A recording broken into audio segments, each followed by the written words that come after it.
All right, let's go ahead and get started.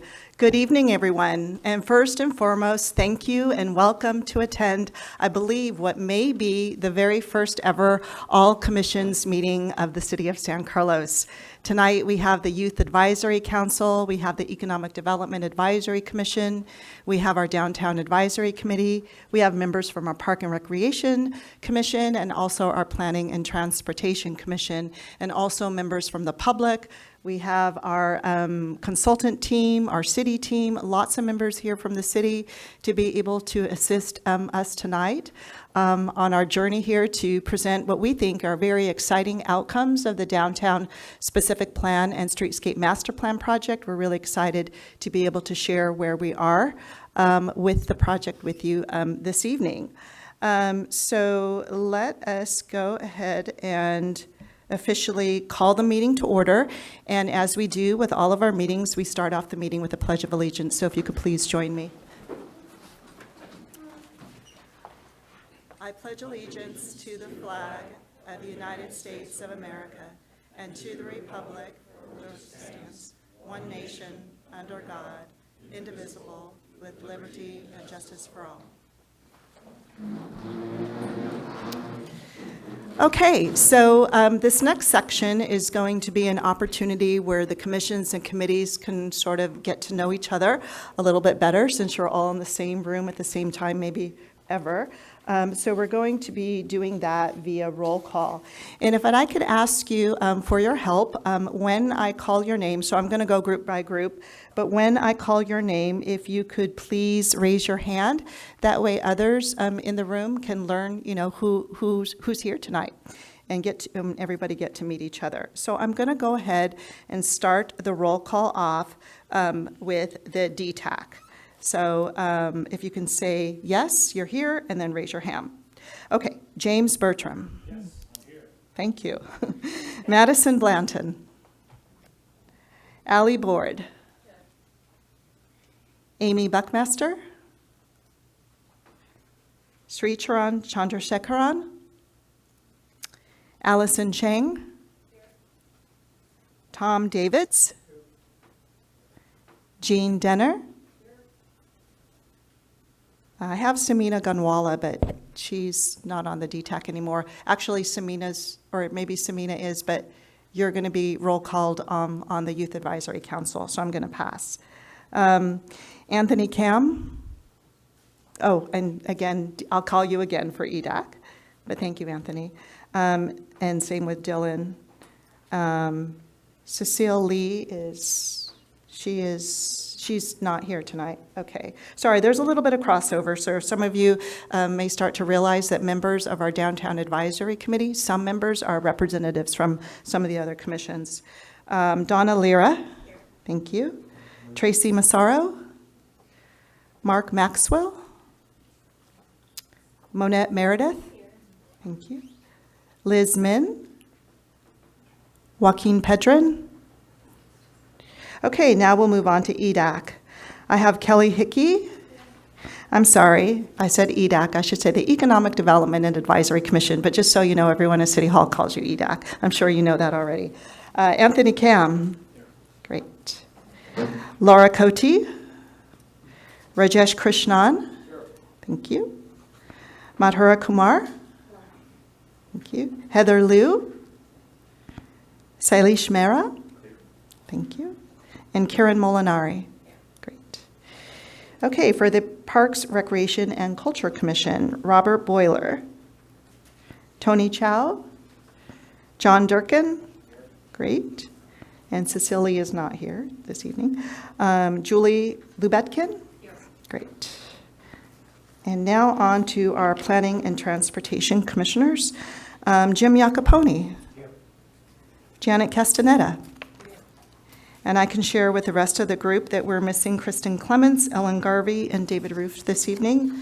And so now, finally, I am going on to the Youth Advisory Council. Okay, hi back there. Eva Greenbaum. Here. Great, thanks, Eva. Connor Ha. Maya Kacholia. Okay. And Zuri Kadawar. Okay. Dylan Carmen? Thank you. Sophia Call? Hannah Kent? Elora Mehta? Okay. Cecily Mock? Great. Nikhil Nuna? Great. Saba Rahimi? Aditya Gupta? Aditya's not here. And Karen Sangani? Oh, great. All right. Well, thank you all for that. We are going to go ahead and move right along. So the one and primary agenda item that we have for you all this evening is a study session. And the purpose of tonight's meeting is to receive a presentation on where we're at with refinements to the street designs. There are a number of different street segments that we have been refining ever since we went to the DTAC on March 19th and received their endorsement. We took that endorsement to both the Planning and Transportation Commission and also the City Council in May and in June recently. And since that time, we received, because we received comments from the City Council, we've been working on refining those street designs. So they're going to be a little bit more evolved than you all have last seen them, and certainly since the DTAC has last seen the street designs. The other thing that we've done, since we've all met with you all separately, is that we wanted to test these street designs to see what effects they would have on traffic and circulation and what it would mean to our parking supply. Because recognizing that with the street designs, there's different modifications that would be made, such as reconfiguring diagonal to parallel parking, and also, to make space for wider sidewalks and protected bike lanes and other amenities that we want to see in our downtown. So what does that do to traffic and parking? So we are going to share with you what some of those takeaways are. There's no decision or recommendation being asked of any of the commissions or committees this evening, but we are asking and wanting your feedback, your observations, your input, so we can take all of that information and share it with our City Council on September 23rd. So we are on track to take forward these street designs to the City Council on September 23rd, where we will ask them to consider approving the street designs. And that's a soft approval, meaning we want to be able to take the street design and their current configuration and essentially imprint them into a master plan document. And then we would write policies and standards and implementation items so to help us realize these street designs. Eventually, these documents would be taken forward next year, sometime next year, to the City Council for adoption. But we do need to make a decision. We need to have a decision moment so that we can continue to write the plans that support these ideas. So tonight, we want to essentially kick off the meeting by introducing, who's here tonight on behalf of the city staff and project team. So I would like to start first with our consultants, and I'm going to go from my left to right. And Brian, if you can raise your hand, because you don't have the mic. The meeting is being recorded, by the way, if you all haven't figured that out. But Brian Canepa is our parking expert with W-Trans. And next to Brian, we have Mark Spencer. He is our traffic expert, also with W-Trans. We have Jim Stickley with WRT, leading the design team on the street designs. Aaron Ackman with Good City is our strategic advisor. And right behind Jim is Rohit Tak, who's a designer with WRT as well. And then Poonam Narkar, who's been managing the project and leading the effort along with me, kind of by my right-hand person, also with WRT. In the very, very back room, we have a lot of different city staff joining us tonight. Hanya Hushmande, our senior traffic engineer. Adam Aronson, our economic development and housing manager. We have Rendell Bustos, our senior planner in advanced planning and current planning. We have Akanksha Chopra, our associate planner, advanced planning. Adolfo Relas, our economic development coordinator. Andrea Mardisic is also back there, our assistant community development director. And then Tyler Muella. are my glasses? Yes, it's Tyler. Sorry, I'm looking all the way back there. Tyler with our Parks and Recreation Department. And then over here on my right, we have Al Savay, our Community and Economic Development Director. We have our City Attorney, Greg Rubens. We also have Stephen Machida, our Public Works Director. And then last but not least, Lynette Kwok, our Senior Administrative Clerk in the city's Advanced Planning Division. So we're all happy to have you this evening. And as you can see, there's a lot of us here tonight to be able to answer any questions you have. And it's also very, very important because this project touches the streets. Our Public Works Department is very interested and part of the team here and wanting to hear directly from all of you what your comments and observations are so that we're all hearing them firsthand. The agenda, I'm just going to go through this real quick. I'm not going to belabor it, but I did clarify what the purpose of the meeting is, no decision, but we do want to hear from you, and we'll go round robin around the table once we get to that point. And we're going to give you a little bit of a refresher to kind of like bring you all back to kind of the beginning and what are some of our goals and objectives? Where did those come from? What are we aiming for here? And then we're going to dive right into the refined street designs, and then we'll follow that up with some traffic information and then some parking information. We'll wrap up, what is the summary? What does all of this mean? What are the trade-offs? What are the benefits? And then I will cover some next steps, and then we'll go into some questions. So I want to go table by table. So as we present the information, we are asking if you all can hold your questions, because otherwise doing that kind of in the middle of everything with a big group like this, we don't want to get too far off track. So we kind of want to keep the information flowing. So on your table, there is a copy of the presentation. You can take notes on that. And on your table is a staff report packet if you would like to refer to that. I think there's at least one or maybe two copies on some of the larger tables. And if you're finding you need an extra copy, we can flag down Lynette and we can get one of those as we go along. And then we want to take public comment. We want to hear from our community members. And then we'll come back and do another round table on all of your input and observations that we can take back to the commission.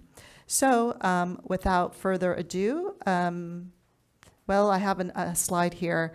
This slide here just really represents all of the community outreach that we've done. We've had ideation workshops. We went to all of the commissions. We've had surveys. There's been so much great community input that has gone into the process. And we're now at this moment where we think we've got pretty good refinements on the street design, and that's what we want to take forward to the council. So I am going to invite Jim Stickley with WRT, who is going to walk us over some of the street refinements. Oh, and one last housekeeping announcement. For members of the public that would like to speak, we are asking that you fill out a speaker form, and if you can flag down Lynette and let her know that you have one, she will hand it over to me, and we'll make sure to get all of the people that want to speak the opportunity to speak when that time comes. So thanks for that. Okay, Jim. Great, thanks, Lisa. Can everybody hear me? All right. And that's the pointer. Okay. And the clicker. Great. So very excited to be here tonight. I just asked Poonam when we started this project, and it was almost a year ago. So we started in the beginning of September. I think we're about 10 days shy of a full year. And we've been working very hard with Lisa and her team. The city staff has been terrific. They're very motivated to do a really nice project here, and that's been such a pleasure for us to work on that with that kind of caliber of city team. So we think you've got something special here in San Carlos, and I'm going to give you an update on where we are with the streetscape design.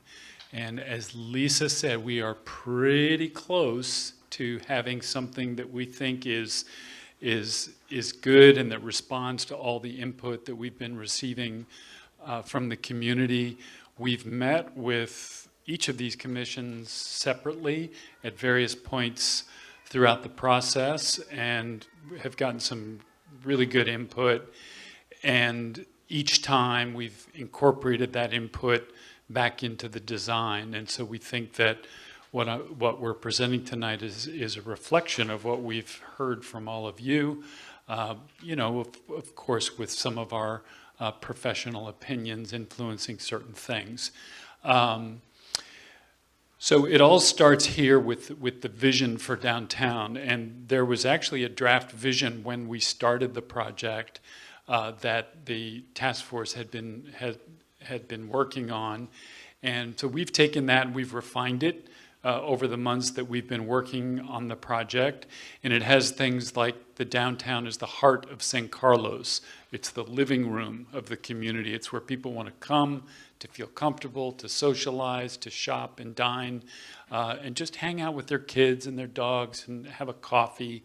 It's that kind of place, a place for celebration and gathering, diverse and authentic experiences, an inclusive place for all age groups, ethnicities, everything. Very inclusive place, inviting spaces for all users, a sustainable district. So are we thinking about climate change? Are we thinking about resilience? How can we build those kinds of things into the design? And it supports ecological and community health and well-being. So all of those points are actually taken out of the vision statement. I don't have the full statement up here, but it's all integrated into that vision statement. And then in order to do the design for the downtown, and keep in mind that we've been working on the downtown specific plan in parallel with the streetscape plan. So a lot of the principles that we're talking about apply to both. You know, the specific plan has broader policies that's about the growth and success of the downtown economically, et cetera, how growth happens, where it happens. And then the streetscape master plan is sort of the skeleton or the framework that supports all of that. It's where the people spaces are. It's where you circulate. It's where you socialize. And we came up with these 3 guiding principles having to do with mobility and connectivity, how you get around, how easy that is, having to do with placemaking and identity. Does this really feel like San Carlos, or is it just some generic place? And we, of course, all know it wants to feel like San Carlos, and we've been getting lots of input from the community, as well as our own studies of San Carlos's history and your unique architecture, your unique ecology here, and incorporating those things into the design. And then downtown vibrancy. We want this to be a fun, vital place, an active place, but also economically successful. And so that vibrancy has to do with those aspects of the streetscape. So this is the framework, the network of streets that we've been looking at very carefully. And the pink portion, which we refer to sometimes as the L, because you go down Laurel and then up to the train station, up to El Camino Real. But we're also including the 1200 block of San Carlos Avenue. So in that sense, the pink area is a T. So take your pick. If you like L, you can call it the L, or you could call it the T. But it is the core area of downtown. This is sort of the destination. If you're going downtown to meet somebody, you're probably going to meet someplace in that L, and in particular on Laurel Street, but also that first block of San Carlos Avenue coming from the train station, coming from El Camino Real, is a destination. And so that's where we've put a lot of attention in the design, but all the rest of the street network also needs to support that. All of those streets have functions in terms of some of the programmatic uses that happen around the downtown, parking zones, circulation, how to get to the downtown, etc. So every street plays a role.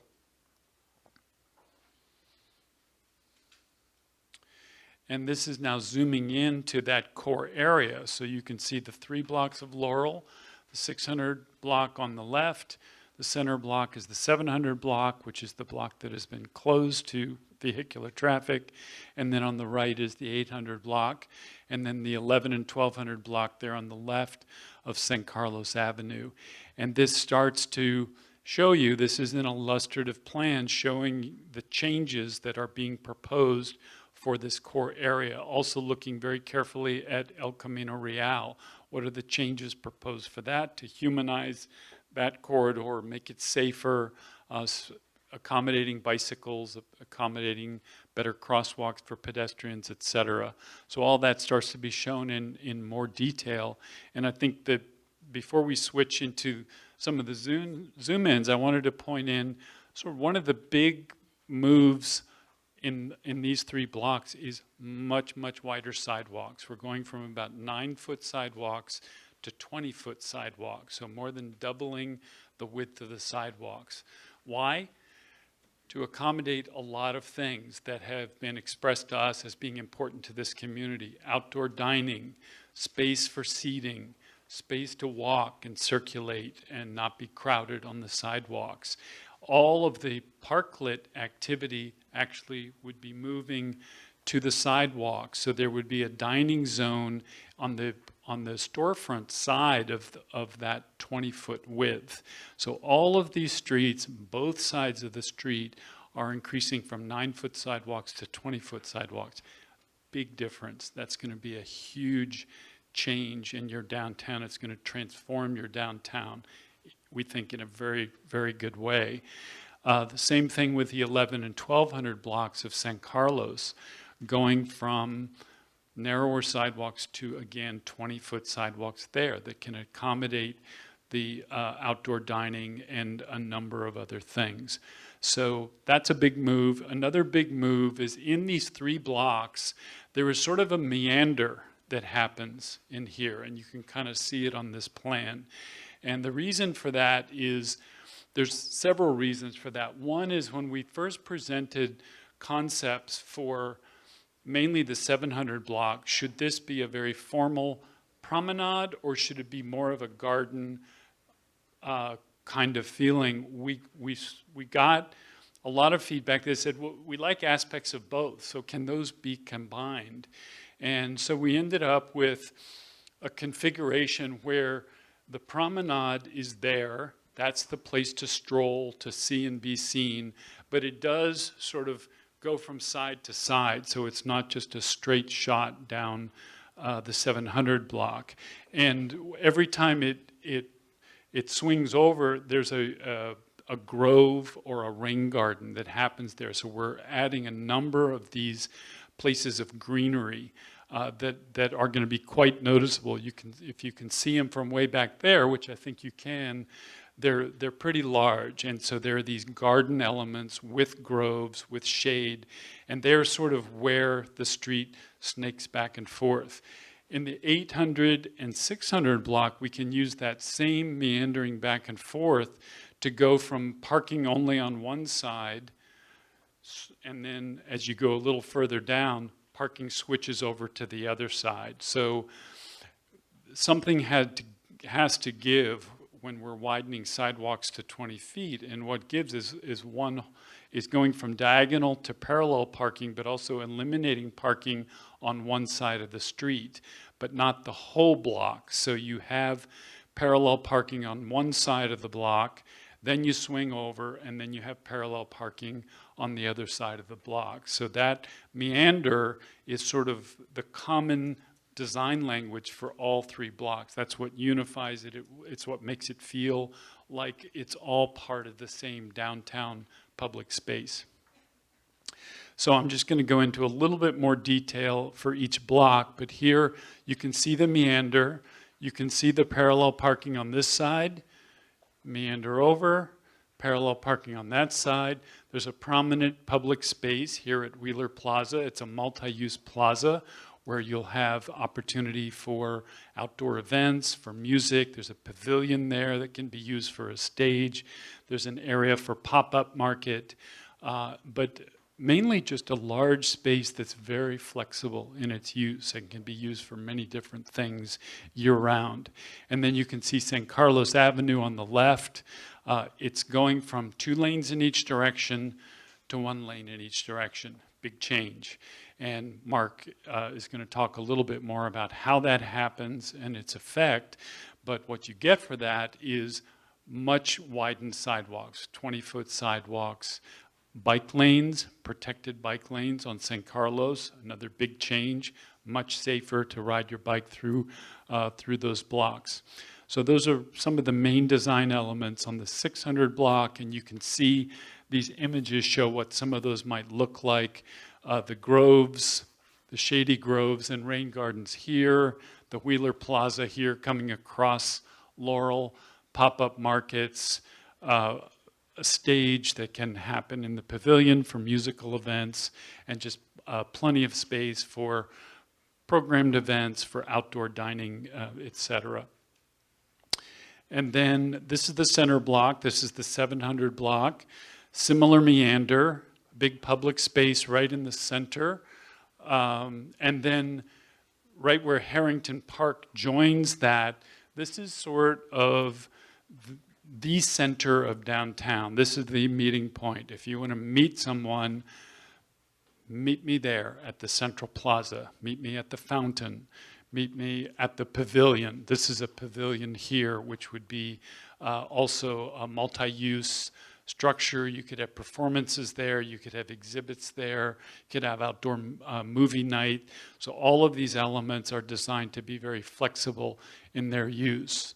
So Harrington Park, the Central Plaza, that's the center of the 700 block and the center of downtown. And then some images showing what the character of some of those elements might be. You can see a fountain element here, similar to something that we might have in the Central Plaza. Lots of space for outdoor seating, room for public art and cultural and ecological interpretation.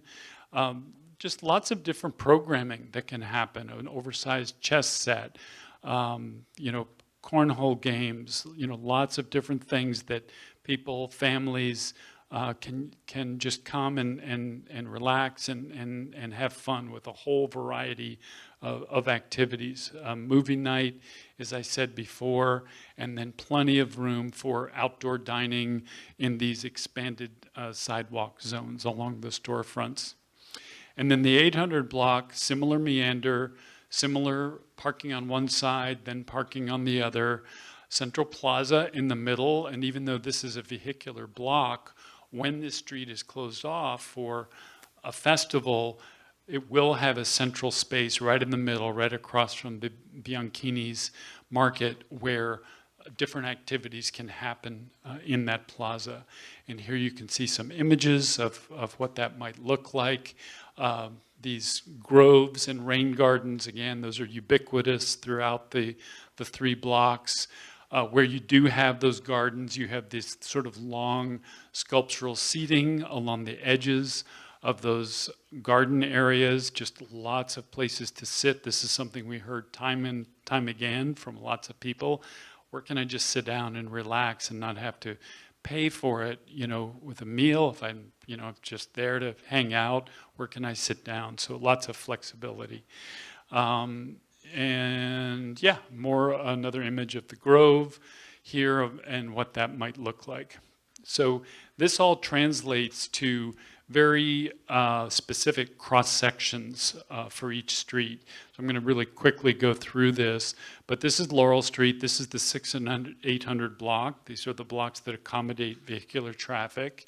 And so you can see here 20-foot sidewalk, this whole zone from storefront out to the edge of the lanes of the street. In this case, the parking is on the right, and then you have a lane in each direction, a travel lane in each direction, and then no parking on the left. And then halfway down the block, that switches, and parking goes to the other side. And then it happens again, mirror image, 20 feet of width, has a 5-foot tree strip, which is paved over so that you can use that width, and then a very generous sort of 8-foot zone for outdoor dining where storefronts can have an awning, a canopy. They could have drop panels in inclement weather for additional protection. So that's the street section in everyday use, and then here's how the street section works for for the market use. So the market tents actually utilize the 5-foot tree zone and then project out into the street a little bit, but still leaving 20 foot of clear for fire and emergency access. So that was a tight fit, but that all works within the cross section.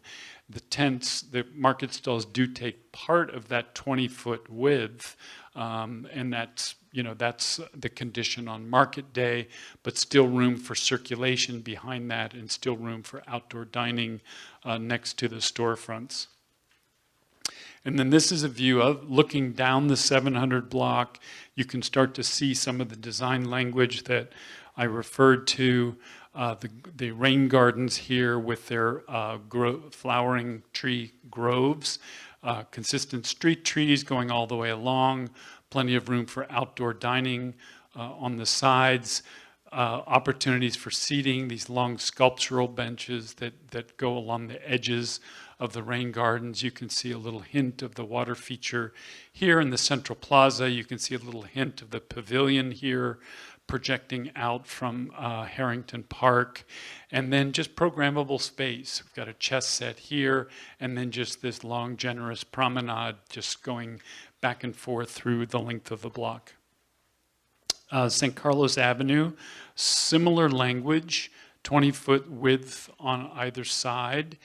Parking on one side, on the north side, and then a parking protected bike lane also on the north side.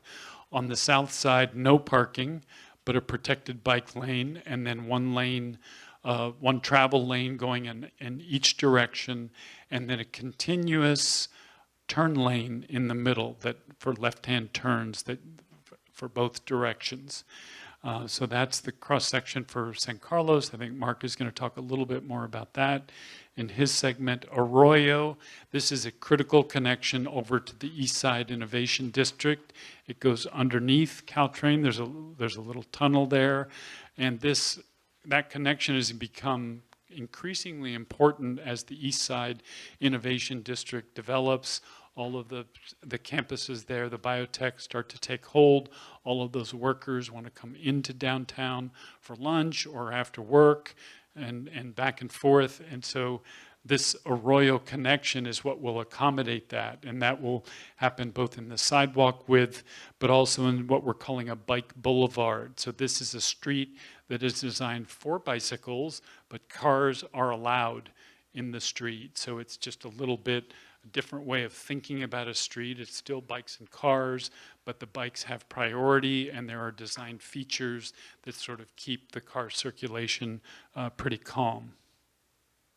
And then Britain, there's an important change because right now the intersection at El Camino Real is quite tight.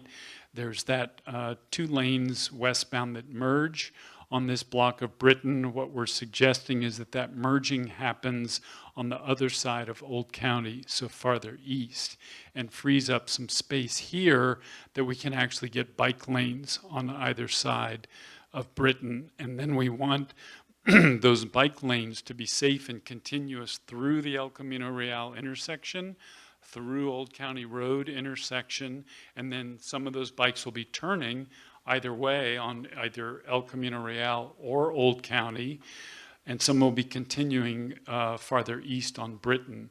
And we want all of that to be really safe and accommodate protected bike lane widths. So that's the proposal there to move that merge farther east to create room for that. And then I think this is the last one, El Camino Real. So this is following the recommendation of the Bike and Ped Master Plan, which preceded our study, and essentially it eliminates one southbound lane where there are now 3 southbound lanes that would go to 2, and then the northbound lanes remain 2 lanes. That's what they are today, and that would remain. So there would be 2 lanes in both directions, and the elimination of the one southbound lane creates some additional space so that we can have protected bike lanes on both sides. And we've actually figured out how to get to retain a parking lane on the west side, because there are businesses along that face of El Camino Real. And so that on-street parking is important to those businesses. And we think this all fits. It's a tight squeeze, but it does fit. 2 lanes in each direction, a generous center median with left-hand turn pockets, and then sidewalks on either side. A rather narrow sidewalk on the east side, but we think that can work as long as we have a more generous sidewalk on the west side. So that is, in a nutshell, where we are. We're pretty excited about where things are going with this design. And I'm going to now turn it over to Mark to talk a little bit about what the traffic effects of these changes are.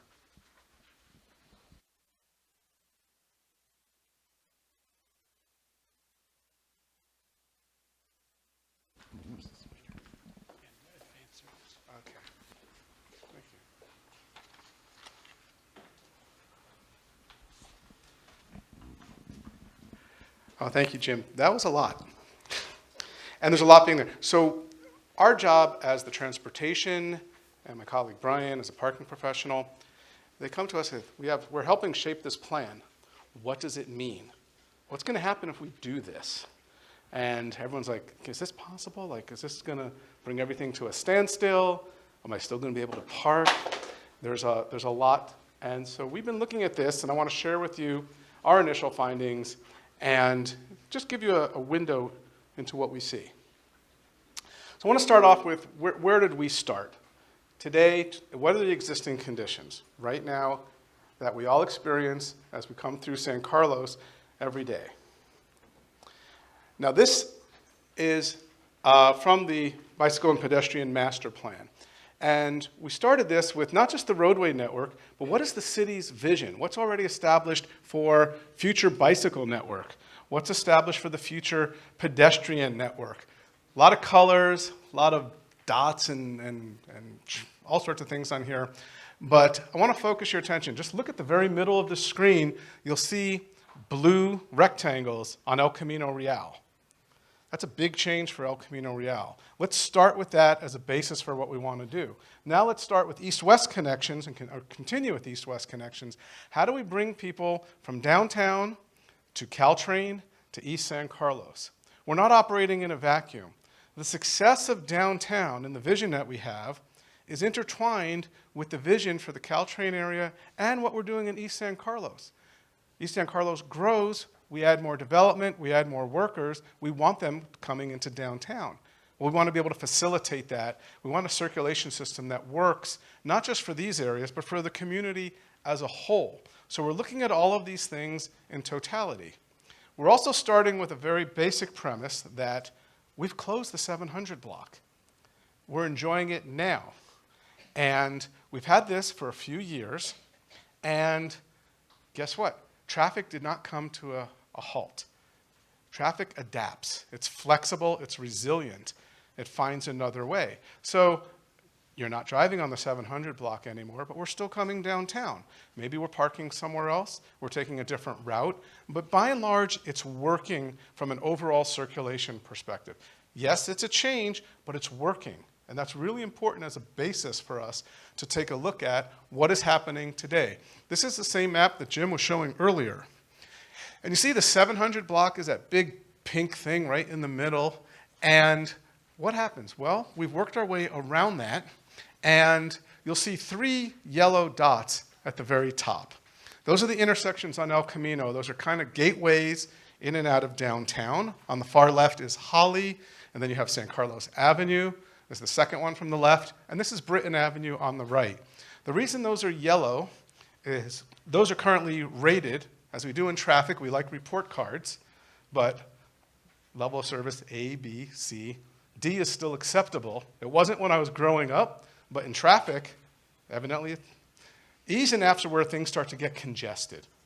Now, this doesn't mean that we have perfect traffic in San Carlos. We know that's not the case. We know things back up now. We know that there's occasional delays, certain hours of the day, certain days. We know that. We're not trying to say that doesn't happen.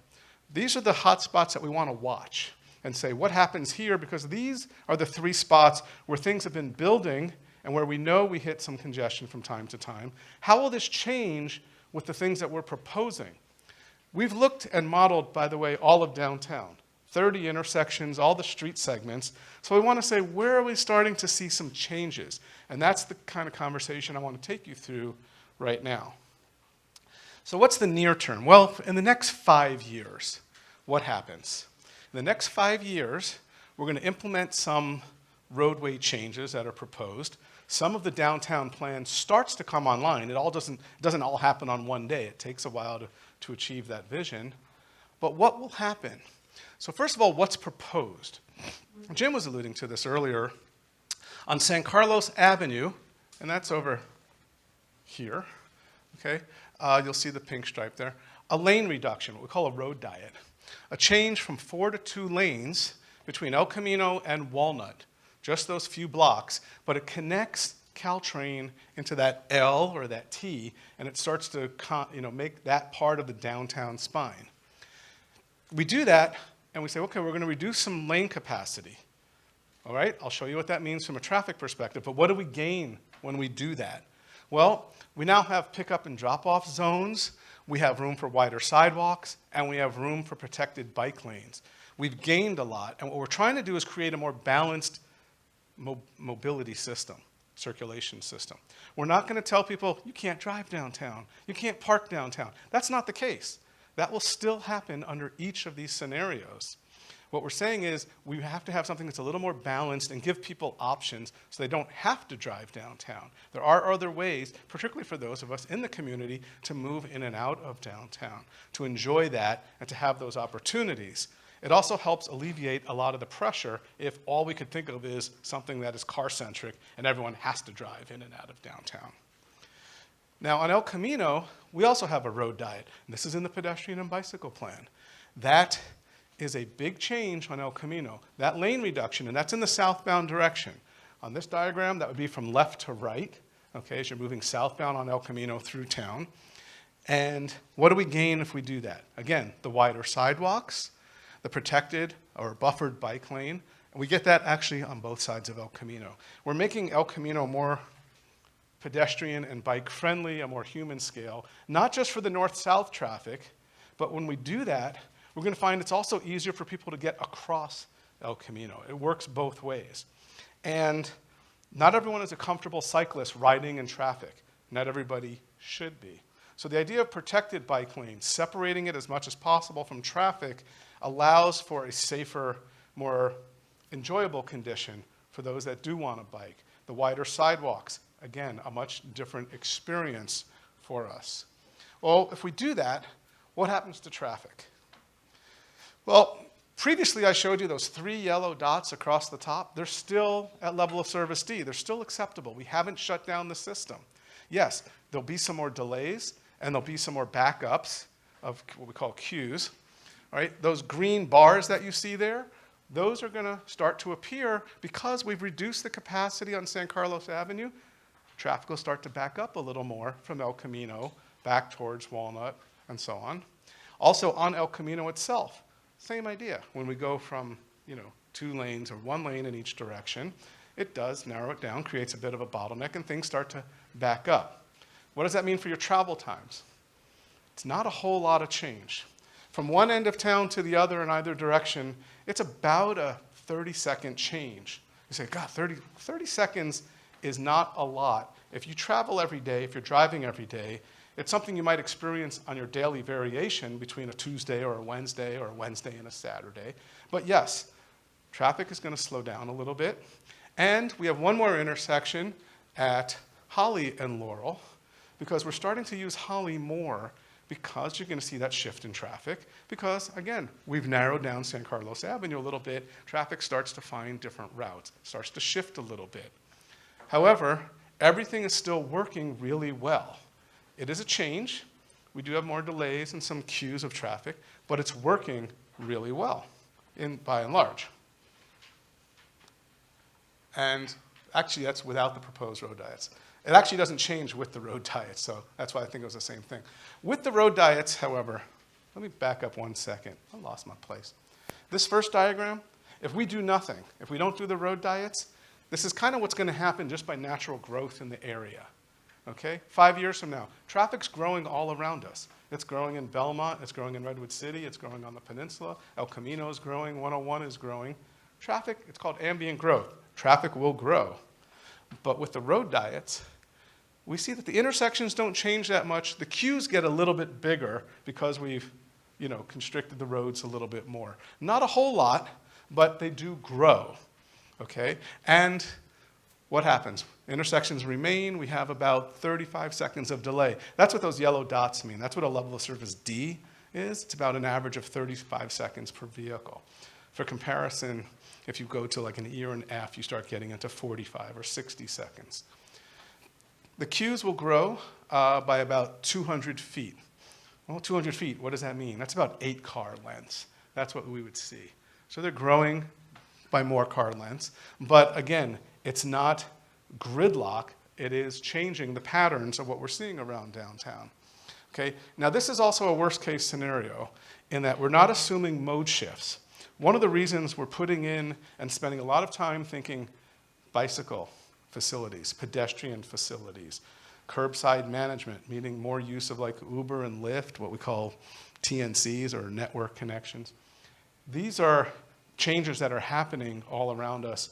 If we build these facilities and make it more convenient for people, for everyone of all ages, all abilities, those facilities get used. That's not just me promoting that. That's actually what we see in each community where we enhance the facilities. This doesn't assume that mode shift. This still assumes people want to drive as much as they do today, even though we've put in those facilities to make it easier for people to do that. So let's just keep that in mind. One of the other things that we're talking about, Jim alluded to this as well. On the right, you see this red oval. That's Britton Avenue. And something that we're exploring is that bicycle and improve also pedestrian connectivity to East San Carlos. Not just on Arroyo, but here on Britton, how can we do better? So what happens now? When you come on Britton, you're coming off 101, you're coming into town. What happens? You cross over El Camino, and then you have that merge from 2 lanes to 1 lane, right? It narrows down right as you get across El Camino. And then you have 1 lane that continues on Britton as you head westbound. We're thinking, hey, if we can move that merge, move it back closer to Old County Road, so it's before Old County Road. Somewhere between 101 and Old County Road, that stretch in there, if we merge it so you have 1 lane there, and they carry that through across Old County, across El Camino, and you've already have them channeled, then that frees up space to do other things. That's where we have the space. Now, what does that mean? That's something that we're still exploring, but what we project is, yes, we're going to move the queues back, but we're going to have queues on Britton Avenue. What we have to explore is that we don't back things up too much. We don't want to interfere with the freeway operation. And that's a very long freeway auxiliary ramp that comes all the way from Holly down to Britton, right? And we know that there's additional development in this area that's proposed. And their access is going to be off of Britton and off of Old County Road. We're looking at that because we've been looking into the traffic that goes with all of that additional development. So is this something that's possible? Physically, yes. Is it a good idea? We're going to keep looking at this to see, is this going to work so that it doesn't jam everything up and interfere with freeway traffic? Now, longer term, about 20 years from now, imagine, if you will, the downtown vision is achieved. We have a change in your land uses. We have a change in what's happened in East San Carlos. We have a change in our neighborhoods all around us, all along the peninsula. Everything's changed. Traffic grows. Okay, for those, I'm not looking at the Youth Commission, but for those who are older than that, and you can remember driving 20 years ago, and they would think, oh, wow, were things really that great 20 years ago? What was traffic like in 2004? Well, some of it was better, right? Some of it was about the same. So 20 years from now, traffic grows. Ambient growth, traffic will continue to grow. So what happens, okay, what happens in downtown with other growth if we didn't have the road diets, but we just had that growth? You're going to see these dots, they change colors. Yellow is still D, that's acceptable. We have E's that are brown, which means They're defined on the upper part there. Maybe another 10 seconds, 45 seconds of delay. And then the red ones are level of service F, where you're going to be waiting a minute or more at an intersection. And that means people starting, well, I'm going to start changing my traffic patterns because I'm not going to sit there for a minute or 2 minutes. That's not realistic. I'll find a different way, a different pattern, or I'll go at a different time and adjust my travel. Or maybe I won't drive at all. Maybe I'll just walk downtown. Or maybe I'll do something else, or I'll bike over to Caltrain. I don't need to have my car there all day. So this is worst case. Without the mode shifts from all the great things that we've brought in, those green bars, those queues, again, we're going to see those increase. We know they exist now. Everyone who comes into town off of Holly knows Holly backs up from El Camino now. That continues and that grows in the future, no matter what we do with the downtown plan or anything else. But on San Carlos Avenue and on Holly and on Britton, we're going to see queues and we're going to see traffic growing around us.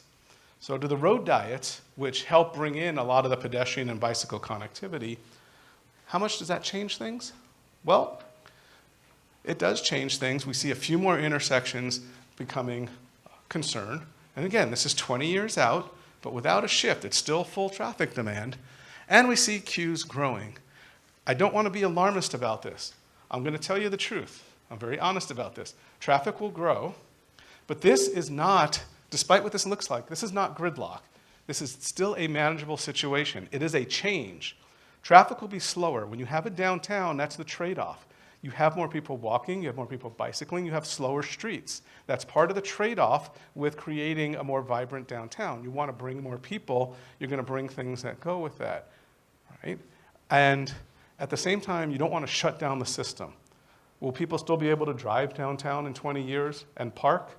Yes, they absolutely will. Will it be the same as today? No, but that's okay. It's still manageable. One of the things that also happens here, you see small letters, swing lanes. On Holly Street, we have this concept of, well, we know as San Carlos gets backed up a little more folks are going to use Holly. How can we improve Holly? Is there a way for us to do better and do something different there? Maybe we have part-time parking restrictions. How can we add capacity? You know, the right-of-way is very limited. We know that. But what can we do so that we can shift traffic over and balance it out a little better?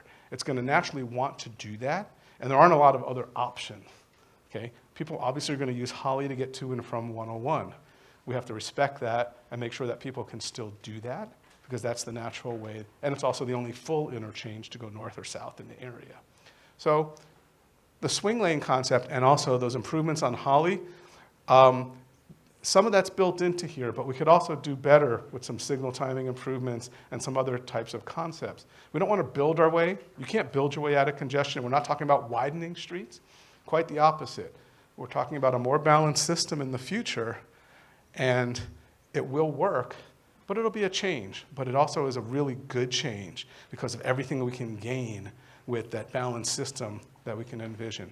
I'm going to stop right there. I'm going to turn it over so that we can just finish our presentation with parking, and then we'll have questions and we'll answer anything that we can from folks, and we'll leave enough time for all of that. So I'm just going to cut it off at that point. I still have one more slide. Thank you, Brian. Let's see what's on that last slide. It's probably everything I just said, I hope. Anything new? Traffic adapts to changes in the network. I want to remind you about that because that's a very important concept. The 700 block is closed, and we've adapted to it. Hey, it is a change, but traffic's resilient. It does adapt. For the road diets, traffic will adapt. Doing the road diet sooner than later allows us time to adapt as changes and other things in downtown start to take hold. Okay? The near-term traffic shows little change from what we have today, and we gain improvements, the connections between East San Carlos, downtown, and so on. Long-term traffic, slower traffic, yes. Queues, yes, but still at a manageable level. Okay? We're going to add incrementally to travel times. This part here is the one thing I didn't mention. We have other things. Other than the bicycle facilities, the pedestrian improvements, you see the word TDM.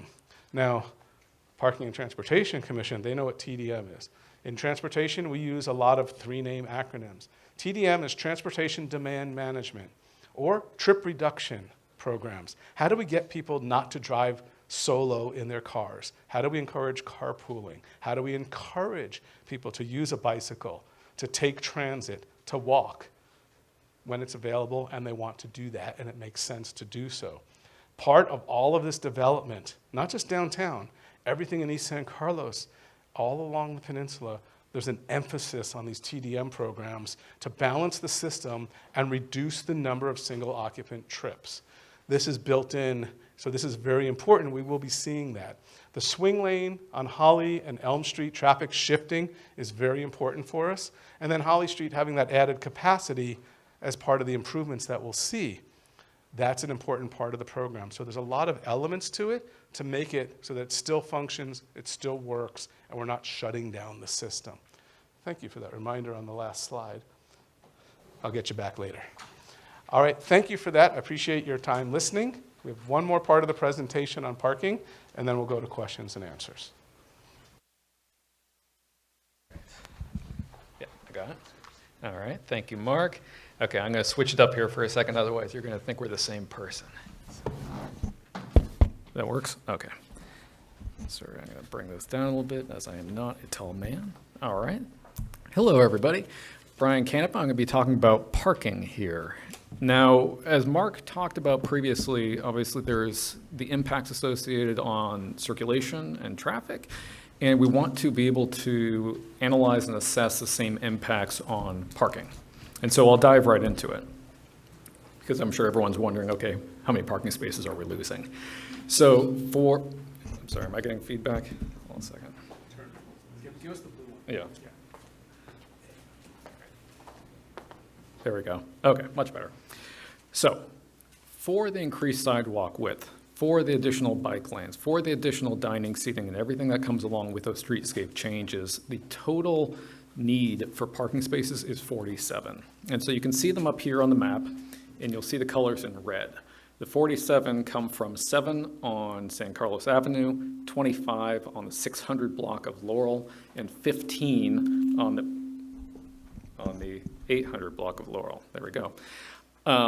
As part of our assessment to... Turn it around and use this. Yeah, sorry, this is not working.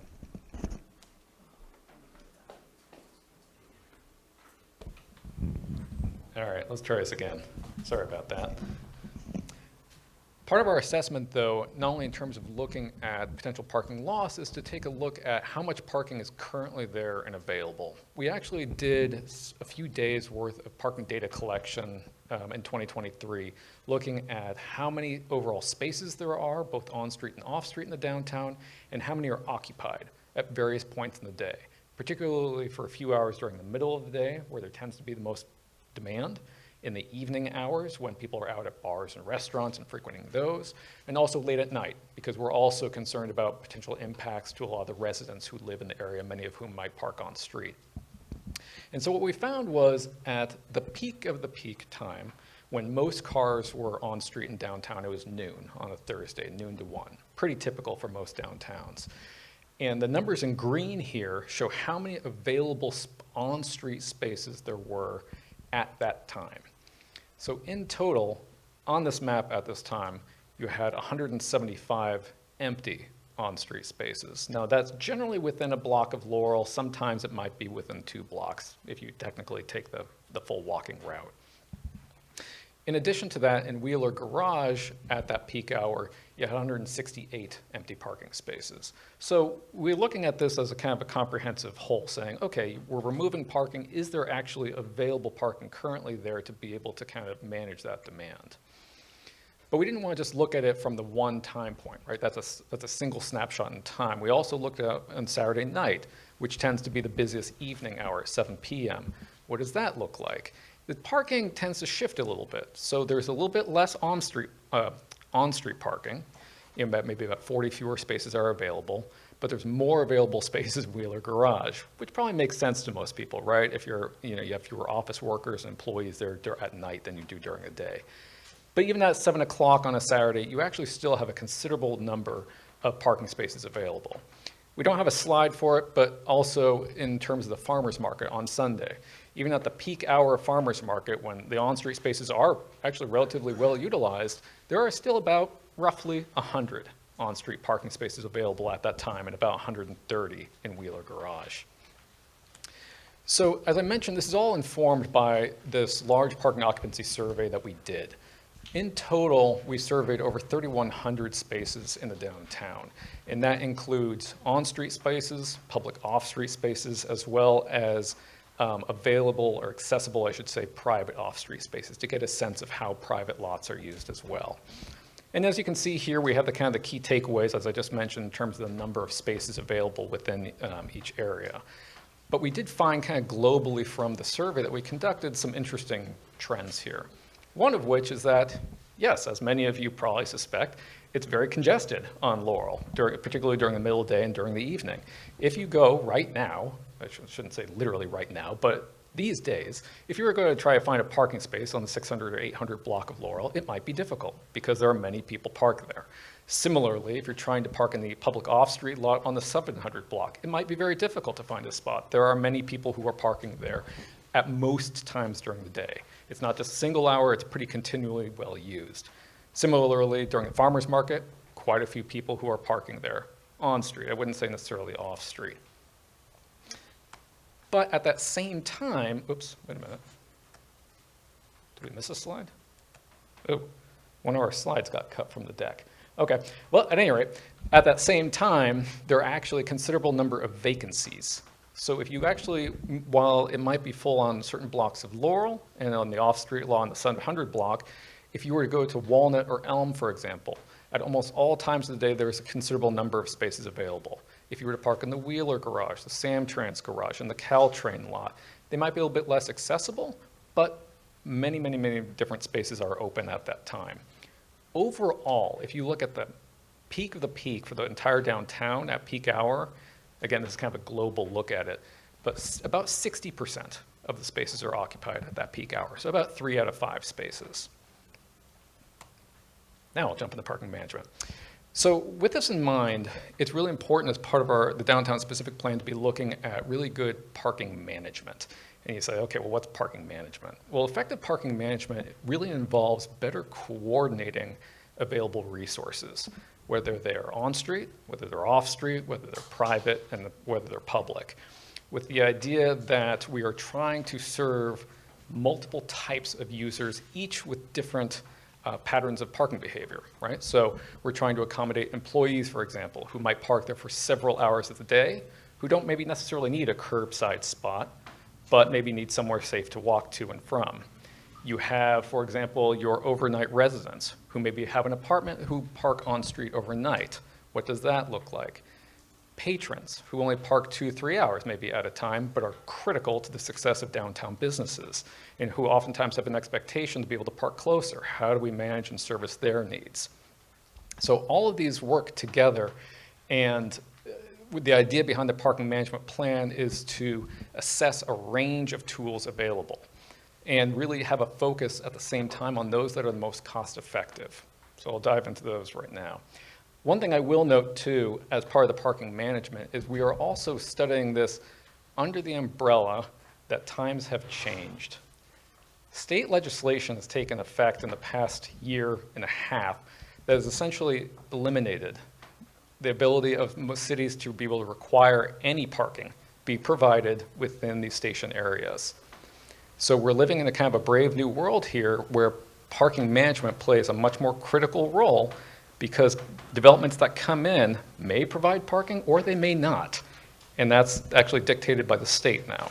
And so we have to be cognizant of how these resources interact with each other. And so there's a whole host of tools out there available to us. And again, we haven't written this plan yet. This is something we're going to do.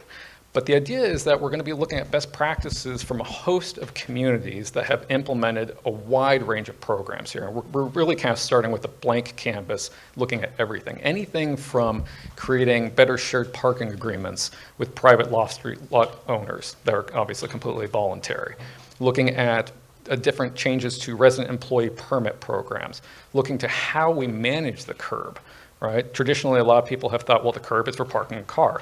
That very well might be the case, but we also want to be able to look at it in terms of other uses that might be a priority for the community. and looking at these communities and determining what has worked and what hasn't worked. There are many communities out there who have tried some of these tools here and failed miserably at them, and we've learned lessons from them. So that's part of our process as well, with the idea being that we'll select those that are most appropriate to San Carlos. And not only that, not only are we looking at tools from an operational standpoint, but also from a policy standpoint. What can we do in terms of parking requirements for new development? As Mark mentioned, transportation demand management. What requirements can we put in place to actually require new development to reduce their vehicle impacts? These are very real things that many communities are implementing around the Bay and around the country. And this is all supported at the end of the day, pieces of this, by various city policies that are already in place, ranging from the bicycle and pedestrian master plan that has profound effects on, for example, what sort of bike parking we recommend, to climate mitigation adaptation plan that goes to the transportation demand management measures, to the general plan itself. We're also, just so folks know, we're keeping an eye on regional policy as well.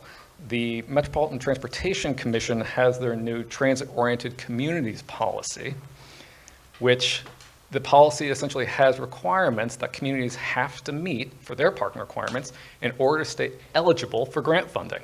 So part of our discussion that we'll be having as we put together this plan is, how much weight do we put on that? Is the funding really critical? How do those potential requirements fit into the local context? All questions, again, I don't have answers for you at this point, but things we'll be looking at. So ultimately, again, coming back to the streetscape, again, to get these different pieces here, to get this more sidewalk space, the bike lanes, the outdoor dining, we're talking 47 parking spaces. To put that in context, the total number of on-street spaces is 1150 in the downtown. So we're talking about 4% at the end of the day. Now, again, there's varying levels of occupancy throughout the day. Even at some of the peak hours that we're able to observe, you have, about 80 to 100 spaces open within a block. And you have another 50 to 70 immediately behind that, in addition to the 160 to 230 available in Wheeler Garage. So there is a considerable amount of available on-street and off-street parking immediately adjacent to this. We want to be very cognizant that not everyone can walk 2 or 3 blocks. There are people who are mobility impaired, and we want to be conscious of that. So the idea of having close nearby parking is a critical issue as part of the study. Because we do understand at the end of the day, there is little available parking on some of these really congested spaces where everyone wants to park. They're high demand areas. But we also need to understand that there is availability. There is a lack of balance in terms of how parking demand occurs across the downtown, which is very typical. And so at the end of the day, we're going to come back here, and I hope you all come back again too, because we'll be developing a parking management plan as part of the downtown specific plan designed to allow people to find a space where they need it and when they need it. And with that, I will turn it back over to Jim. Great, thanks, Brian.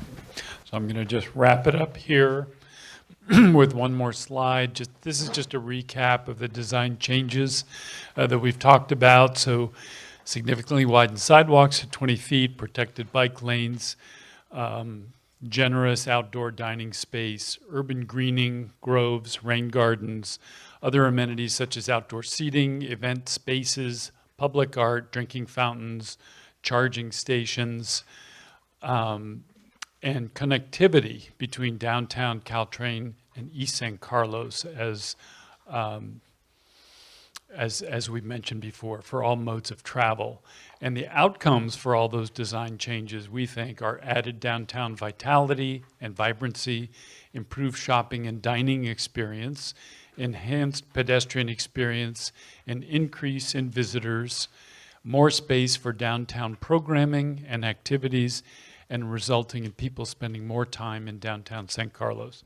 So that concludes our presentation. I'm going to turn it back over to Lisa to open it up for comments from the various commissions.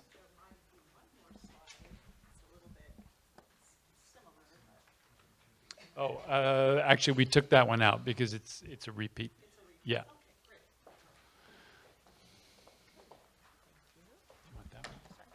Okay, thank you very much. Thank you to Jim, to Mark, and to Brian for your presentations. Great information to be able to share with all of you. Before we start doing our roundtable, I did want to remind everyone, again, what is our next steps. After today, we are headed to a city council meeting on Monday, September the 23rd. That meeting, as all council meetings, start at 7 p.m. and it'll be located across the way in our City Hall building on the first floor.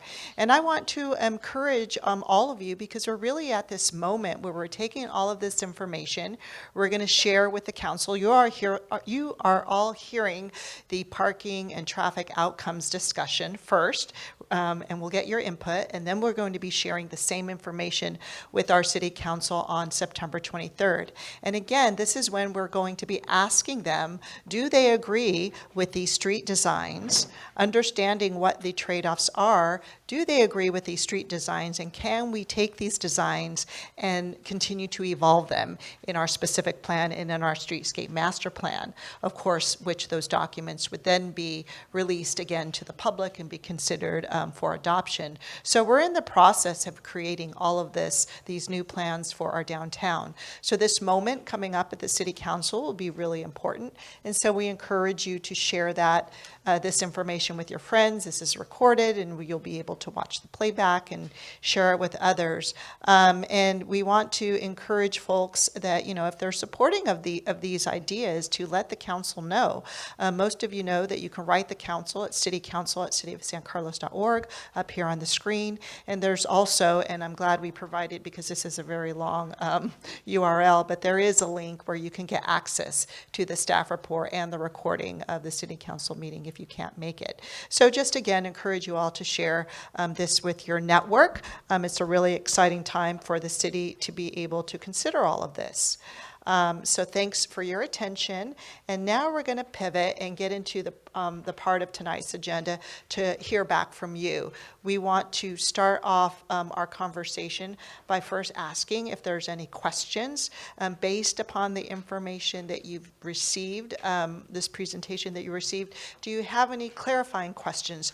We know that there was a lot of information presented, from everything to the street designs, the width of the sidewalk, what happens to the parklets, what kind of trees, or, there's going to be questions about the designs themselves. And then we expect there's going to be questions about the information that was shared by both Mark and Brian tonight relative to traffic and parking. So we want to clarify a couple of things. So we don't want to put everyone on the spot and say, what is your feedback? So there could be questions. We want to make sure we do that table by table. And again, after that, we wanted to open it up to the public so we can hear from the public and what they would like to share with the city commissions and city staff. And then following the public comment, we'll come back and start to receive input. What information, or not information, but what observations, reflections, comments would you want our city council members to know from each of your committees and commissions? So with that, I'm just going to put my stuff down. It's okay. You just leave it there. Great. And I want to turn it over for questions. And I'm going to do table by table again. And I actually have a proposed order by which I want to do this. And I would like to start with our Youth Advisory Council, and then we'll move to our Downtown Advisory Committee.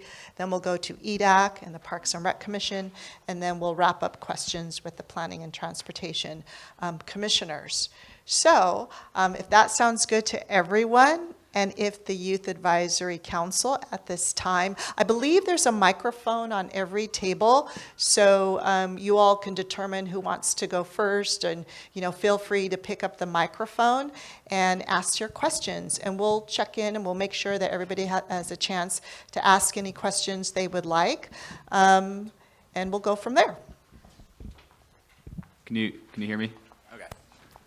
The question I had is, I brought this up in a couple other meetings that we've had before, and especially now that we're looking at the traffic flow, like let's say 20 years from now, is I think this is also a good time to think about the long-term impacts that we could have with renewable energy in the city and in the downtown renovation, because I feel like there's a lot of untapped potential for either solar energy and other forms of energy that could also pay for themselves in the long run. So they're more sustainable, and they could also be economically beneficial if we're looking like that far in the future. So maybe, like I talked about before, like solar panels on top of like buildings and stuff in downtown, that could be, I think economically, it could be a positive like in the future, especially if we're looking like 20 years in the future, and this is a long-term plan, which is important. I feel like taking a look at like energy resources and stuff, how we could improve that could also be something. Thank you for that question, Dylan. And so you'll remember that one of the guiding principles has to do with resiliency, and that includes resiliency with climate change. So what can we do here at the city to address that? And I'm going to pass it over to Jim because I know you had some ideas about within the streetscape. But what I can share with everyone here, and some folks may already know this, that when new development is proposed at the city, there are requirements for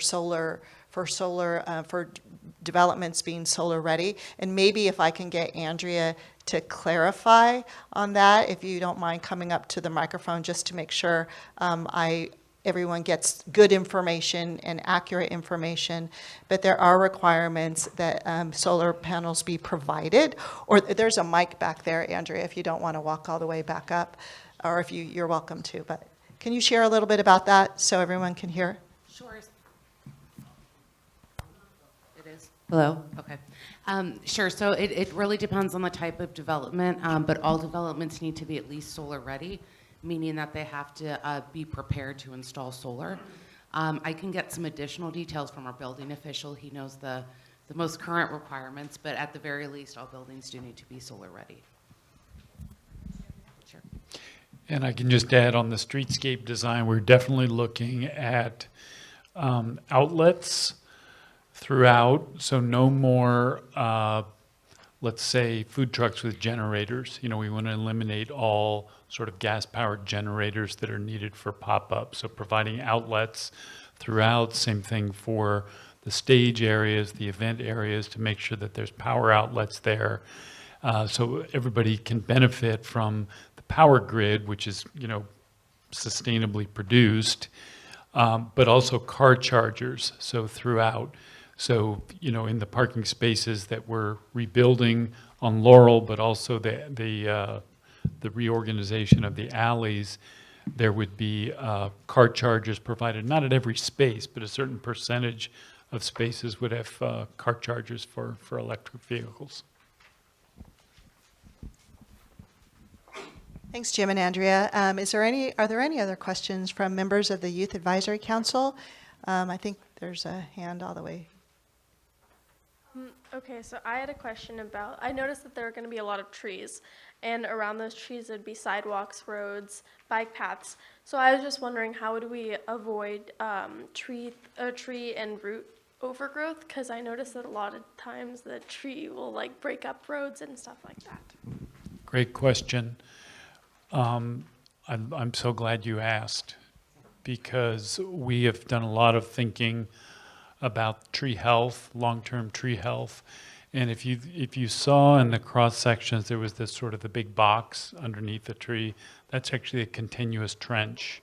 So all the trees are within a soil zone, and that soil is designed especially to, you know, provide long-term nutrients. It's also to absorb water from permeable paving, and the whole point is to provide ample soil volume to sustain that tree long term, so they're not reaching out looking for water and then buckling pavement and those kinds of things that you've seen. So yeah, definitely that's a big part of the plan. Okay, and then I had another question more about probably plants, but I noticed that there's also going to be a lot of growth. But would those plants be more native plants, and would they be more drought resistant? Yes and yes, and it would probably be a combination of native and drought tolerance. Sometimes to get the ornamental quality in a more formal downtown setting, we do incorporate some non-natives, but they would be drought tolerant in any case. So yes, great question. Sorry, I just have one quick question to add on. How many charging stations did you say there would be again? I don't know that we've actually counted them yet. We're going to get into more detail in the streetscape master plan that Lisa mentioned. And we're working with our civil engineer, but also with the city staff in terms of establishing the right proportion of parking spaces that, it's looking at, what's the growth of electrical vehicle use. We want to project out in the future so that there's plenty of outlets there to accommodate those trends. But that's definitely a level of detail we'll get into in the streetscape master plan. Great, thank you. So I actually had a question regarding the parking, specifically on Elm Street. So I saw that it was mentioned that we need around 50 more spaces to park because this downtown plan will eradicate all those 47 spaces. And it was suggested that to replace these empty spots that we have people park on Walnut and Elm Streets. And I live on Elm Street, and I noticed that I park on the street because my car is only a two-car garage. And I noticed that every time I drive to school, it's basically like a one-way street because there are cars parked on either side of the road. And by suggesting that we have people park on Walnut and Elm Street, I feel like it will become even more crowded, and the one-way street issue where you have to yield to the car that's coming towards you, I feel like that would become even more of an issue, especially in upcoming years, maybe 20 years from now when there's more and more people coming in because, this new downtown area seems like it could be a great attraction, bringing in people from the Bay Area because it's super popular. But how would you deal with so many cars parking along these really narrow streets like Walnut and Elm Street? Great question.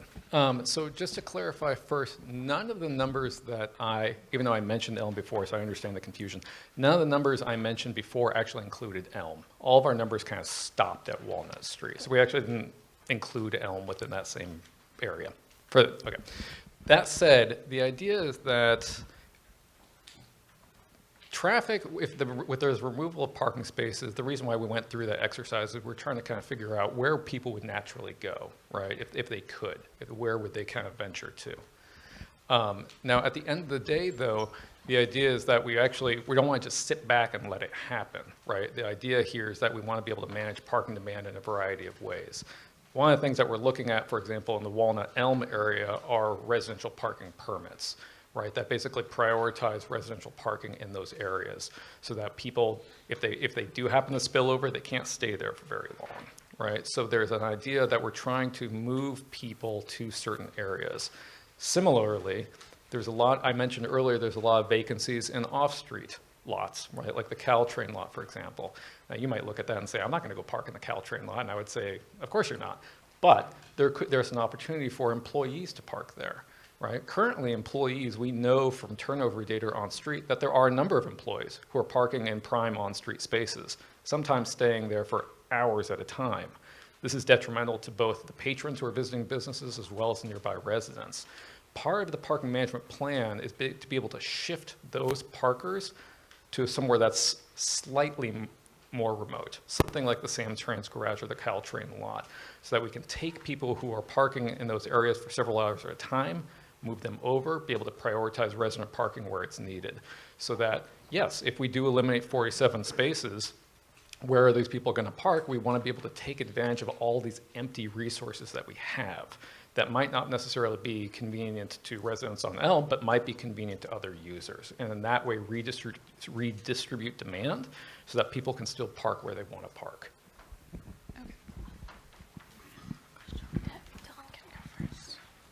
Just adding on to that, the parking conversation real quick, because I noticed we talked about the future plans like 20 years from now about congestion within traffic, but we didn't, I noticed we didn't discuss parking in 20 years. I mean, we're talking about a surplus of spaces right now, but how is that going to change when the entire downtown is changing over the course of 20 years, are we still going to be able to have access to parking for everyone? Like, is it still manageable given the number of spaces we have right now, or is that going to need to expand as well?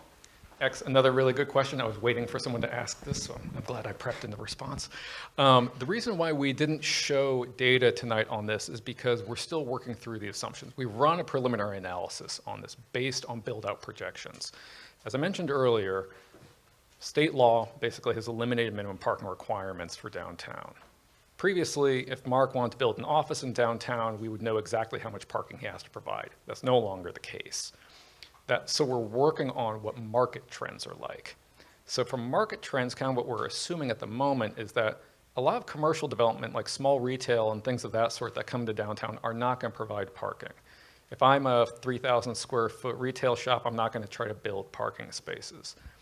If I am a condo developer, though, and I'm building 50 condos that are selling at $1 million to $2 million a piece, you better believe I'm providing parking because my tenants will require that as part of their package. Not all residential, though. I'm sorry for the lengthy response, but just hear me out here for a second. Affordable housing, though, will be a different basket altogether. Affordable housing developers often try to minimize and lower their costs and make housing affordable by providing less parking. And so we want to be cognizant of that. So we do have a working model right now that actually assumes that, for example, a certain number of new residents will try to park on street because that's where, frankly, they'll try to find parking. And a certain number of employees will, because they'll have small retail and things like that that won't provide their own parking. Even accounting for those things, we found that that will chisel into our surplus somewhat, maybe by about half, but it still won't necessarily eliminate it altogether. So we're looking again at something like, I'll borrow what Mark said earlier, is that it's manageable. We'll still lose parking, availability, but it's not as if it will completely disappear. And so I don't want to provide you exact numbers right now because we're still working on it, but I do believe that we're working with something within the realm of possibility that we can actually manage for the whole downtown. Okay, and I just wanted to, I know you're all sitting at a really long table, but I can see everyone, and I know there's a gentleman over here on my right that had his hand up. So trying to help you out a little there. Thank you. I had a question. So in terms of how this plan is going to be installed, like how long would it take to install all of this, and what kind of impact would it have on traffic and like the small businesses in San Carlos? Okay, I think I'm going to hand it over to Jim. Do you want to talk a little bit about phasing, kind of general, like? So this is a long-term vision. So that whole street network that we showed on the larger downtown map, almost every one of those streets are represented with some sort of improvement in the streetscape plan. So it's a lot of projects, and that would likely happen over a long period of time. There are going to be priorities that you as a community establish, and we've heard different versions of that, in our interactions. We need to start with the 700 block. We need to start with San Carlos. We need to start in the alleys. So there's a lot of different ways to look at that.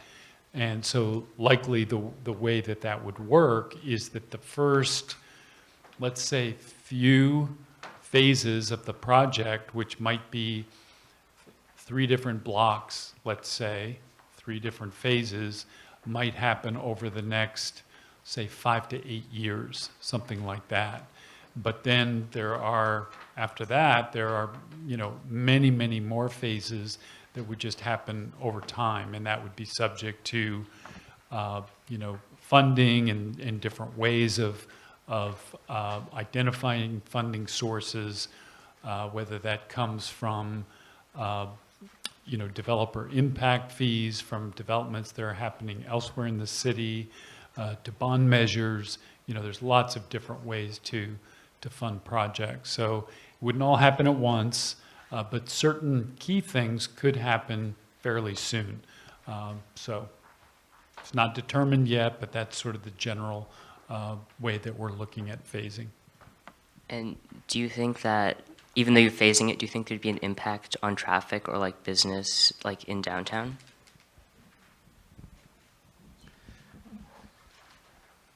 when we look at phasing on these projects, there's an order of things. So what comes first?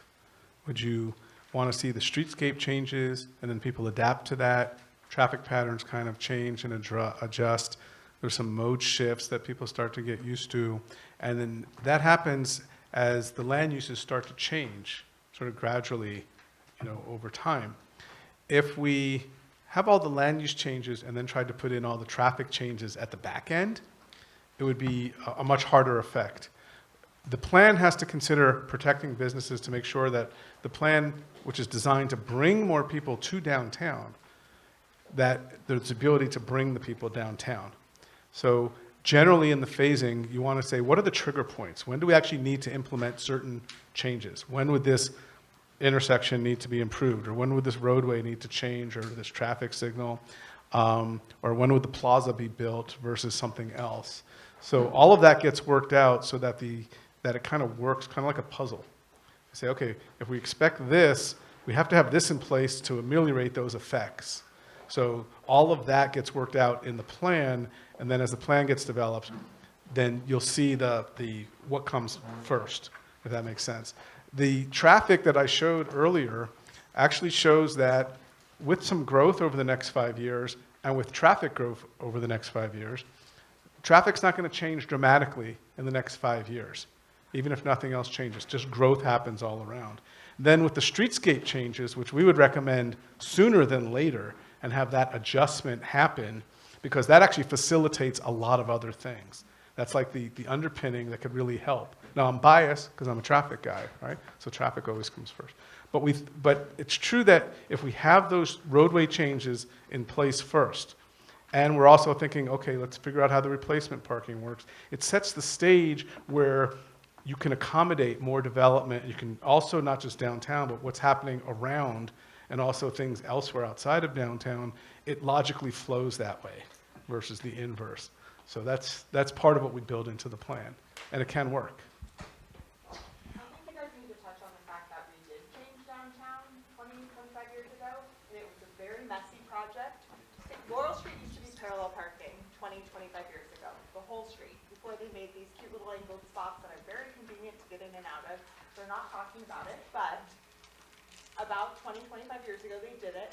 It was very hard on the small businesses. Okay. Actually, we're going to get to the detail next. Okay. But I think you guys should touch on the fact that it was a project that was done in the past. Yeah. When he asked it. Right, so that's what I was going to say. I think you're asking about construction specifically. What happens when they build one of these phases and they tear the whole street up? What's the impact on small businesses, correct? Yeah, so definitely an issue and something that we need to pay attention to in the, how to sequence the construction activities, how to maintain the entry points to shops. Can certain access use their rear entrances, some cannot. And so that's a whole detailed plan that comes with the construction plans for that phase. And so it's a really good point, and it's something that we really need to pay attention to when it gets that particular phase. Okay, thanks, Jim. I want to allow one more question from the YAC, if there is anybody that didn't get a chance to ask. And then we want to make sure that there's enough time to get to all of the other commissions and committees. So thank you. One more question? Yes, I was wondering about sort of parking accessibility, specifically sort of on the 700 block parking with the entrance exit off of Cherry Street, because I know that is difficult to manage in that it's a very sharp turn and you don't know if cars are coming out if you're trying to exit as a pedestrian. And so I'm wondering if you're taking into account pedestrian accessibility in the parking lots.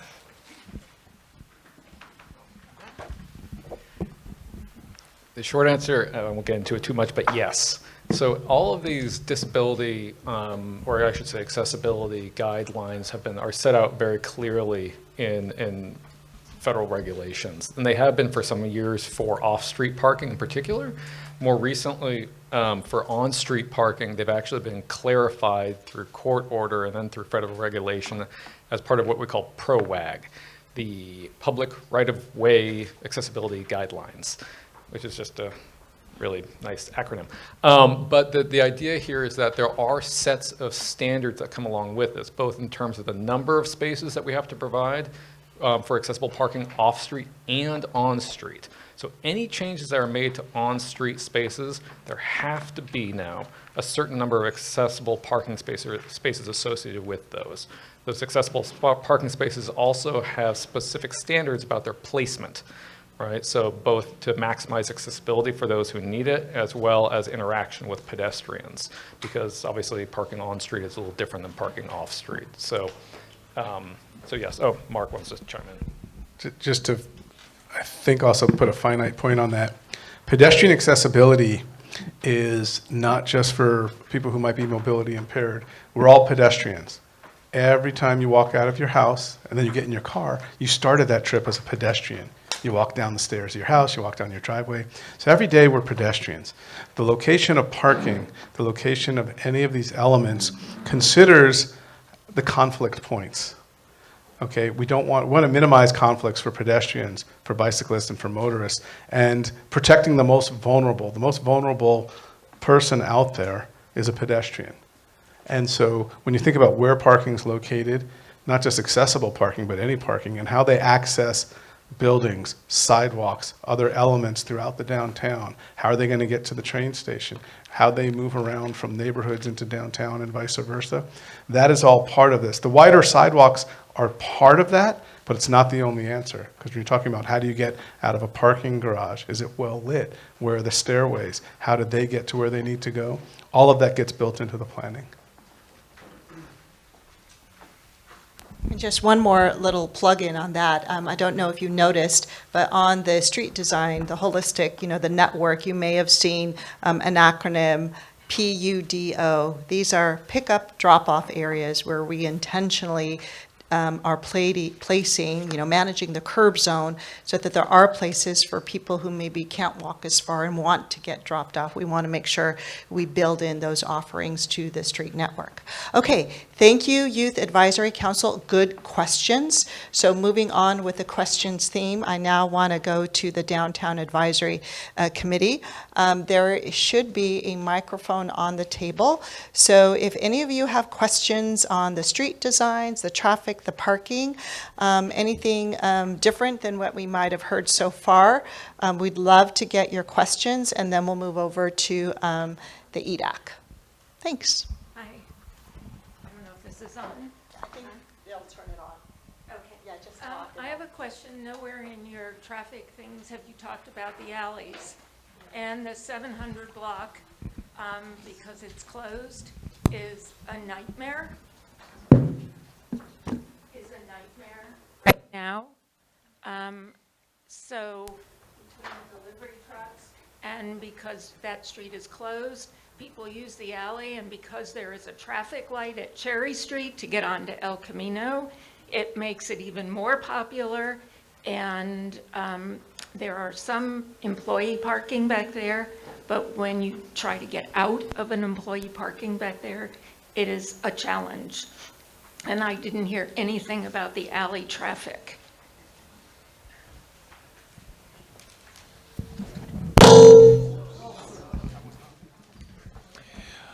So yes, you're right, we didn't talk about that, but we've been working on the alleys as well as part of the network in two ways, making it part of the circulation network so that there are alternative routes to getting around the downtown, diverting around the 700 block, et cetera, but also so that the parking resources in the alleys work more efficiently. So if you think about the parking lot west of the 700 block, it works really well. It's been properly designed, the parking spaces are organized, it's well lit. There are many businesses that have a secondary entrance off of that parking lot. There are enclosures for dumpsters, et cetera. That's not the case for any of the alleys on the east side of Laurel Street. So we want to take that model of the 700 block west alley and apply that to the east alley. So the idea there would be improve circulation clarity, as you're saying, and I know there's some tricky entries onto El Camino Real. I think you may have noted that in one of our separate meetings. But also just to make them work much more efficiently from a parking standpoint. So those are definitely part of the recommendations that will go into the streetscape master plan. Yeah, I want to appreciate the comment because the deliveries and what the businesses need to survive is different block by block, but also based on the kind of business as well. This is exactly the kind of feedback why we have these meetings. And not just verbally giving us this is very helpful, but at any point, if you want to take one of these maps and mark it up and start drawing on it and say, this is where I'm talking about, this is why the truck gets stuck half a block away and I can't get the things into the, my storeroom, things like that, we absolutely want to hear that and are happy to have those conversations at any time because that's valuable for us as we think through this. We see certain things through a certain lens, but everyone else sees things through their own specific lens. So this is exactly the kind of feedback that's very helpful, so thank you. I have one other question. On the street parking, how many handicap spaces do you need in that limited, if you're switching to, parallel parking? How many have to be handicapped? Sure. So I don't have feedback. I don't have an exact number for you. This is all dictated by federal regulations. I'm happy to look that up. It depends. They mandate it based on the number of spaces that you have on a given block. So if you have, for example, 8 spaces, 1 has to be accessible. And it has like certain tiers beyond that. Once I think you get to, 20 or 25 spaces, it has to be 2. Once it gets to a next tier, it has to be 3. I don't know the exact numbers off the top of my head. I haven't memorized them, but I'm happy to provide that information as part of our work. But there are requirements. So before we take the next question, I just wanted to pause and do a little bit of housekeeping. Number one, I know it's been very warm. The AC is going to come back on, or it's going to kick on in the very near future. Thank you, Tyler, for getting that done for us.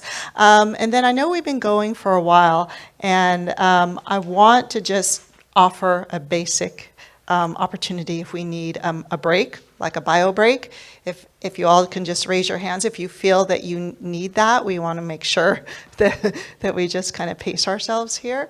But if I'm not seeing any hands, we can keep going and maybe I think there's 2 in the back, but yes, bio break, yes, sounds like yes. Okay, why don't we do that? I don't have what time is it, Poonam? 8:45, so like 9? Yeah. 5 minutes? Okay, let's do 5 minutes. How about a 5-minute break? Thanks, everyone.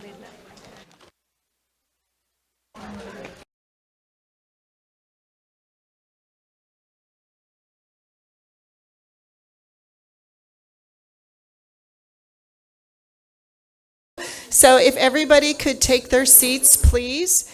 And I actually have a proposal and how we run the remainder of this meeting so that we make sure that we get out at a decent time, as decent as we can. I want to turn it over to public comment, and then we'll continue getting feedback and input from each of the commissions. And we're going to do 1 round, so we don't have to do 2 rounds. So it can be question, it can comment, observation, whatever you like to share. We will just take any and all feedback that you would like to give, so we only have to do it 1 time. So thank you for that, because I know members of the public are waiting. And again, this is the first time we've done an all commissions meeting, so we recognize that it can go a little bit longer. So thank you for bearing with us as we test this out. Okay. I think we may have lost a few people, but we'll continue with who is here, and that's just fine. So thank you for your flexibility. So once again, I want to turn it over to public comment. So members of the community are welcome to come up to the mic which is right there in the back. I do have 2 speaker slips. It just helps us to prepare the notes if you fill out a speaker card. So if you haven't filled one out and would like to speak, just fill it out and leave it at the back table and we'll collect it. But I'd like to start with Dan Mueller, followed by Samina. So please feel free to make your public comments. And I'm going to use the 2-minute timer just to give a little bit of guardrails. If you go I already over that- timed it, so. Oh, perfect. Didn't know this was so hot, though. Hell of a mic. Thank you. So this looks a lot better than what I saw in the survey, from the QR code around the streets. So that was nice to see. But some issues I still see. Like the mural next to Bianchini's is very loud and very bold. And it's a great fit for like San Francisco Mission area. But I don't think it's a good fit for San Carlos. We should have a sophisticated approach like Palo Alto. They had those famous murals by Greg Brown, who passed. And most certainly we should have already depicted like the chicken's ball, keeping with historic and uniqueness of San Carlos. Of related importance, there appears to be no enforcement of the rules that are meant to keep the current and planned improvements attractive and community safe. Like in portions of Laurel Street that are walled off right now from cars, bikes zip up and down the street, they're like almost knocking people over doing wheelies, and there's no enforcement. Same thing with like people and their dogs. It's like they're just going where they want to go. Some of them stop, some of them don't. I was just in Japan actually where they'll take a water bottle and spray it down where the dogs went to kind of keep things from smelling bad. I think that's something we should adopt. Also like smoking and vaping. There's an ordinance for that, but no enforcement. So in general, I think those issues, it's not really making for good living. So I think good living is going to require some good enforcement.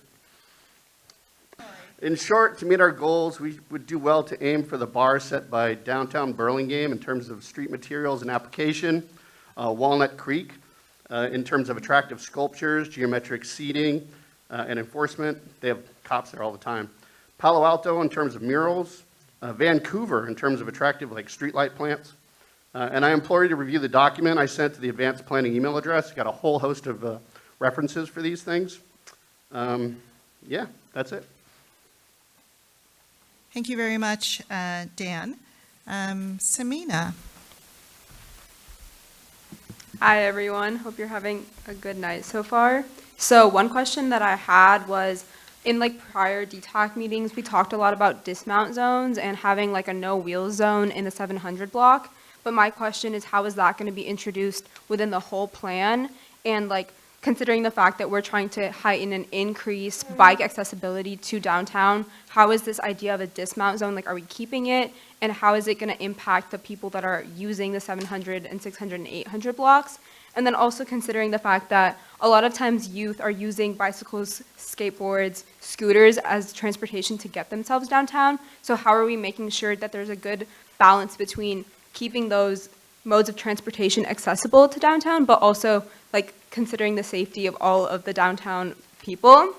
And then in response to your comments about the mural, that was something that the Youth Advisory Council put together, and its goal was to brighten up the downtown during COVID, when it was definitely not a very bright time, and especially we wanted to promote inclusivity and diversity, as well as introducing youth perspective into the downtown. Like a lot of times we've noticed that youth aren't very much welcome, or there isn't like a place for them, so that was kind of, the mural was our way of making our voice heard and saying like we are the youth and we do have a place downtown. So in my opinion, I think the mural is pretty great. I definitely can see why someone might find it a little bit annoying or too bright, but I think there's other places where we can have more serious types of art or other styles of art, but I think that removing that mural would be kind of a interesting take, just because we're kind of shutting down the youth voice, and also the whole point of that mural was to promote inclusivity and to promote diversity. Thank you. Thank you, Samina. Good question about the bicycle mobility along the street. Maybe we can get a quick response from our team. Great comments about dismount zone. I remember your comments when we met before. So yeah, that's definitely being incorporated into the plan. We're seeing the 700 block as all a dismount zone. You know, you can still ride your skateboard to downtown, but then when you get into the 700 block, you know, just pick it up and carry it, We're also putting bike parking at either end of the block, so you can ride your bike downtown, but just leave it there at the beginning. You can even walk your bike through the 700 block if you want. And then, I mean, that's the main area that we're talking about, the dismount zone. Yep. Thanks, Jim. Okay, members of the public, nice to see you, Moose. Thanks for being here. Anybody else would like to share any thoughts, comments with the group while you're here this evening? Okay. All right, so if there are no further comments from the public, then let's go ahead and continue on with our Downtown Advisory Committee. One piece of advice that I did hear from our video crew here is that all of the mics are on, and that's fine. You don't need to turn it off when you're done speaking, just leave it on. They're very high-tech, and they know when someone is speaking into the microphone, so they can turn on one to the other. They just do all the magic back there. But just leave all the mics on as they are, and we'll be good, is what I'm told.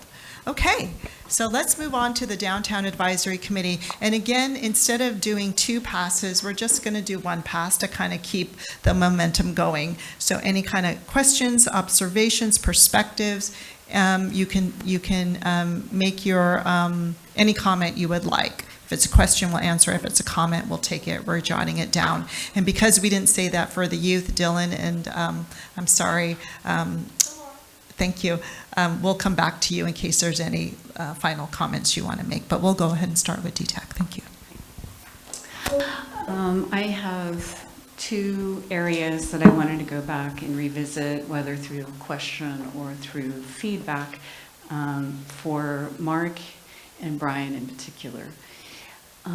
Mark, during your presentation, you definitely capitalized on what was going to be some of the areas where there were going to be queues. And you really pointed out on Holly Street how, that's going to probably be used more with those queues. But it felt that Cherry Street fell short in the reporting, and I think that we have a lot of impatient drivers on the road as it stands, and 30 seconds can grow. And I think, you guys are the experts, but for me, interfacing with the information tonight, it sort of felt as if it's really great in theory, but I feel like those queues taking, lanes away from a major thoroughfare at San Carlos Avenue, that the feeder streets are going to be Holly and Cherry and possibly even Olive. People are going to default. So that being said, Mark, I'm not sure that you probably could answer this specifically to that question. You aimed to convince us that traffic definitely is resilient and it changes over time. And I'm going to ask pointedly, what is the number of accidents that have occurred during just this year alone at the intersection of Cherry and Walnut? And if you don't have those numbers, which you probably don't, I'm going to ask if you could please maybe seek that out and review some of your points to my feedback tonight. So I don't know if, Mark, you have anything to say before I move on to what I want to say to Brian. Yeah, just briefly, on the first part, what about Cherry, what about Olive? Longer term, we are showing some changes there. We don't have the queues on the diagram. There is another partner working with us who's actually going to be doing this at a bit more micro level than, say, a higher level. And we'll be looking at sort of almost a block by block how things will change a little bit. So I would expect to see some of those things popping up a little bit more. Our models have not shown a lot of change in terms of that shift to Cherry and Olive. In terms of affecting the queues, but your point's well taken. Traffic's going to keep moving around and taking the least resistance, the path of least. That's what we all do as motorists. Let's just be honest, right? That's what we do. So again, we can look into that to make sure that we're capturing to the best of our ability what we think may happen short and longer term. On your question about how many collisions currently Cherry and Walnut, I don't know that. It's a very easy thing for us to look up and bring back. I think we do have the collision history for all of the streets and intersections. I don't have that with me, but we can certainly look into that. And the potential for anything that we do to change that is part of our planning process. Thank you. Okay, so Brian, in your report, I noticed that you have slides that indicate a 12 to 1 p.m. on a Thursday and a 7 to 8 p.m. on a Saturday for parking on, in particular, it sounded like all of that area down there in the downtown concentrated area, including Walnut. And Walnut and Cherry, again, is, it's hard for me to wrap myself around the numbers you're representing about off-street parking on these streets. 12 to 1 on a Thursday versus 12 to 1 on a Friday, I'd love to see, because I think, you know, there's a lot of people at lunch on Thursdays, but Fridays, I think a lot of people go. I think that these times, 7 to 8 on a Saturday night, I think there's going to be less parking there. And so I don't know how reflective these are of actual numbers. Again, you know, things look great in theory. I'll be a little bit forward. I'd like to come with you and survey where there's 41 parking slots on that one block of Walnut between Cherry and Olive. Because it doesn't even seem that 41 spaces are even really there. So maybe I'm confused at the numbers that you put forth. And I also wanted to say that the garage went in with hopes that people would park there, and a lot of people don't like underground parking, and I think it's tonight sort of proved that the hundreds and hundreds of slots that are sitting open versus those that are going all around residential streets and parking is evident. And I'm just going to, okay, so I'm going to stop there for a minute. Sure. No, happy to answer here. So what I showed you on those two slides were literally just two snapshots in time. We have that same data for every hour that we've surveyed. And you're right, it does change from hour to hour. Sometimes certain blocks will be higher and sometimes certain ones will be lower. I always can look to see, for example, on Walnut and Cherry, when the most number of people happen to park on those particular blocks. The only thing we were trying to visualize with those two slides was what it kind of looks like at a peak hour on a weekday afternoon, right? Weekday afternoon. And the other being on a weekend evening, because we had received feedback from members of the businesses saying, hey, you know, we do have a lot of parking demand on street, particularly during the evenings, and this is what it looks like. All the raw data that we have will be submitted to the city at the end of this. So the numbers that we show on these slides, I didn't put it together. I'm assuming, yes, they're for both sides of the streets combined. It's not one side, it's both sides. So all that data out there was taken, you know, we vetted it, we went through it, everything is very legitimate. Now again, will that change from day to day? Yeah, it will. And sometimes it might be a little bit higher, sometimes it might be a little bit lower. What we're looking for at the end of the day are general trends to see where there's more availability and less availability. And this, what we've seen right now through the downtown is actually, frankly, very typical from what we see in most downtowns. One thing I've also failed to mention before, because we haven't really gotten to it yet, but we actually compared the number of cars in the downtown overall compared to the amount of occupied building square footage in the downtown. This is a great way to compare to city codes. And then we have a whole bunch of data sets where I've done data collections across the state and compared it to other communities within California. The peak parking demand overall for the amount of developable space that you have right now is actually almost right in the middle. It's not high, it's not low. So it's another indicator that the numbers that we have, we feel are relatively reliable. We also took them at a time of the year with the city's guidance about when we experience peak demands. But if you think that there are opportunities like, hey, there might be other areas that are experiencing fluctuations in demand that are not being reflected in the data, then we'd want to know that. So it's just, in my opinion, these are not peak times. That's Okay. just my opinion. At dinner time, people are swarming those streets from probably about 4 to 7 p.m. And I think the crunch hour in particular is during those times. So it's just my opinion. But again, I think you guys are the experts, and definitely you guys review your data. Thank you. Oh. Sure, sure, yeah, no, I can, we can clarify that too. There's a relationship, I think what Lisa was asking about is the relationship between traffic and parking and the two things together. We can have high periods of traffic that don't necessarily coincide with high periods of parking. Those are two potentially different things that we want to be cognizant of.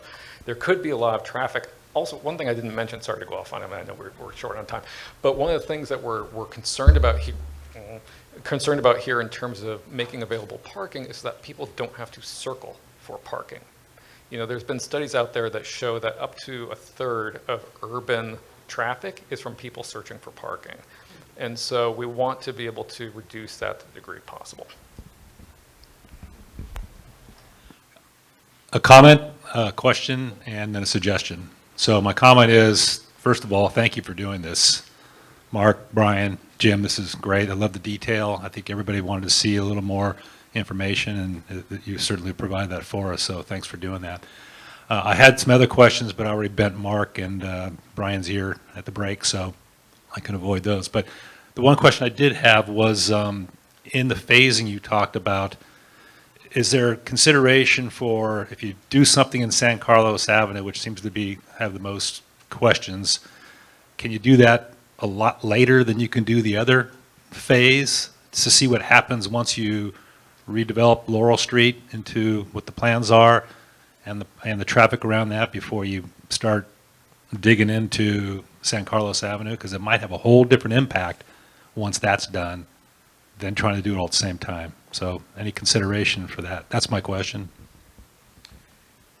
Yes. So definitely not talking about doing it all at the same time. I mean, just by the nature of the complexity of the project for each block, I think they do need to be built as separate phases and to sort of minimize disruption to businesses and all of that. Could San Carlos Avenue be later? Yes. So I think that's, this is about getting feedback as to which pieces of this should be priority to start with, and then that's a determination that is going to be of great interest to council. They're going to want to know all of the commission's feedback and the public's feedback, and then at a certain point, there's the council will need to make a decision. Okay, we're just going to start here, and then this might be the second phase here, and then the farther out in the future you go, the fuzzier it gets in terms of what the order of priority should be. But yes, in answer to your question. Then maybe you can fix that terrible light at Walnut and Holly Street, which drives everybody crazy, right? But that's not my suggestion. My suggestion is kind of I always find it the elephant in the room here, and that is, when do we start? If all things work out correctly, I think the public wants to know. My peers who have talked to me saying, what's going on? When are they going to start this? I go, I have no idea. There's just a lot of stuff that has to happen beforehand. So a lot of things we talked about here was infrastructure, basically, right? Got to have the infrastructure set up before you can do the pretty things that we want to see and we can observe. So a suggestion is maybe you could put something out and publish it saying, here's what you could expect in 2025 or 26, and then 27 and 28, given windows across all that. I think the public would really like to understand what they can expect the next 2 to 3 years, not 2045. So just a suggestion. Be good to see that. Thank you.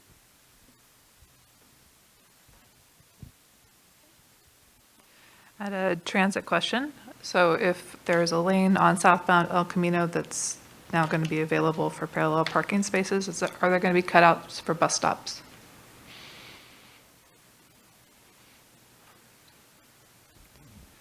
The bus stops would be in-lane stops, the way that we're currently showing it. Okay. But then funneling down to one lane rather than two? Okay. We had discussed the possibility of public restrooms. If we're going to be having big events and things where more people are coming downtown and not necessarily pay to play, we don't want Pete's getting overwhelmed or other people trying to find a restroom and not finding it. That could create lots of problems. Are those going to be at Wheeler Plaza, Harrington Park, somewhere else? Yes, yes, yes. Okay. Wheeler, Harrington, somewhere else. Okay, great, thank you. And this is probably more of a question for the city. There are a number of dedications and little plaques throughout downtown for kind of the last time things were updated. I'm wondering if those will be repurposed elsewhere, or what the plan might be for those, but just a question for the city. And I imagine what you're talking about are the bricks in Harrington Square. And the name plaques on the benches. I've gotten to know all these peoples over the year. So we don't have any specific plan. We haven't gotten to that level of detail, but we do recognize that they're there, and we want to, you know, preserve those and include those and maybe repurpose those in some new redesign. So that's definitely something that we are aware of, and there's not a plan to, our thinking isn't, you know, to, you know, replace them and remove them and forget them. We need to carry those forward into whatever design we might have. Thank you. Yeah.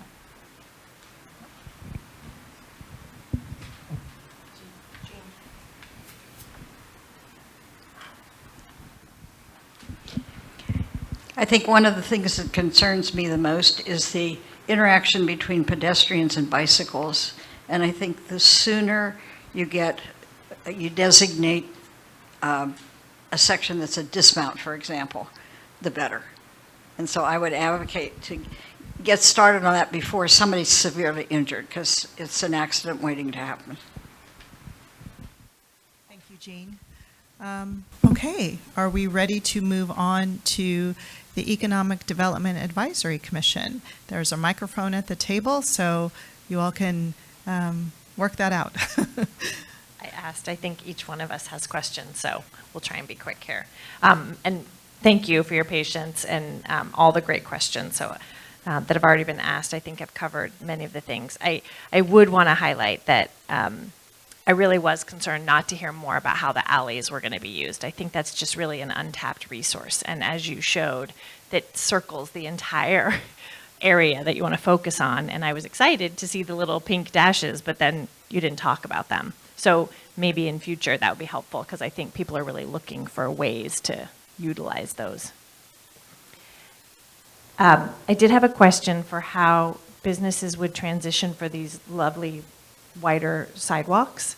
You had a 8-foot stretch for dining and then 5-foot stretch for sidewalk walking, but not every business on Laurel Street is a restaurant. So how is that transition going to occur when you don't need 8 feet of dining in front of a place that isn't a restaurant? And then as things change, right, and restaurants come and go in different places, how are we going to be able to accommodate for that use? And are there going to be like open seating areas like in front of Didim's just to hang out? Or anyway, so that was another question.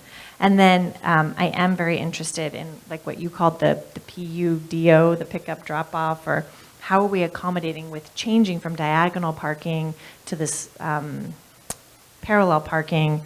Are we accommodating for those like 10-minute, 15-minute, like DoorDash, Lyft, Uber, you know, all of that? Like, where is that going to fit? And now that we have 8 slots and only one of them gets to be handicapped, and then does one of them get to be a 10-minute pickup drop off? Like, how is that going to be considered? And I would reiterate that I think I love all of the increased bicycle access, but I didn't hear where the bike parking was going to go. And I think that's really critical for trying to really improve and make it a more bike-friendly town. We need to definitely address bike parking. Thank you. Yeah, just real quick. So all of those are definitely issues that we are working on. They're definitely part of our thinking. The bike parking occurs at the beginning and end of each block, a little zone, and it's expandable. So there's one row of bike parking racks. If bike usage grows, there's space to add another row. And that would occur not only in the 700 block, where you would have a whole dismount zone for that block, but it would also occur at either end of the 600 and 800 blocks. So those are definitely part of the plan. The pickup and drop off are, yes, we're looking at the cross streets as, primary pickup drop-off zones. So a little length of curb right before you get to Laurel, coming in either direction on every cross street. But then on the 600 block and the 800 block, having a certain number of those spaces that are remaining to be either short-term parking or pickup drop-off zones. And some of it would be also accessible parking. So that's a little detailed formula we haven't worked out yet, but all of those are the intent of the plan. Yeah. Yeah, so if you have the option to use that 8-foot zone for outdoor dining. If you're a business that doesn't want outdoor dining and you want to use that in a different way, maybe you want to have a bench or something, outdoor displays, I think that would just be, subject of going to the city, saying, here's what I want to do, and get approval for that. So it's intended to be a flexible zone.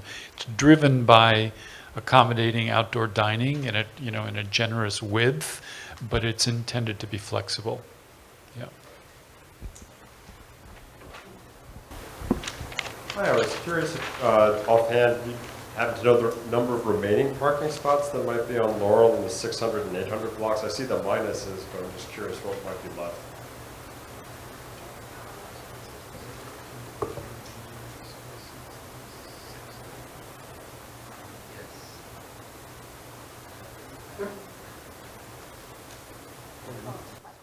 Order 11 spaces on the 600 block. That's split roughly in half. I mean, you could almost count them on that little plan, and I believe 16 on the 800 block.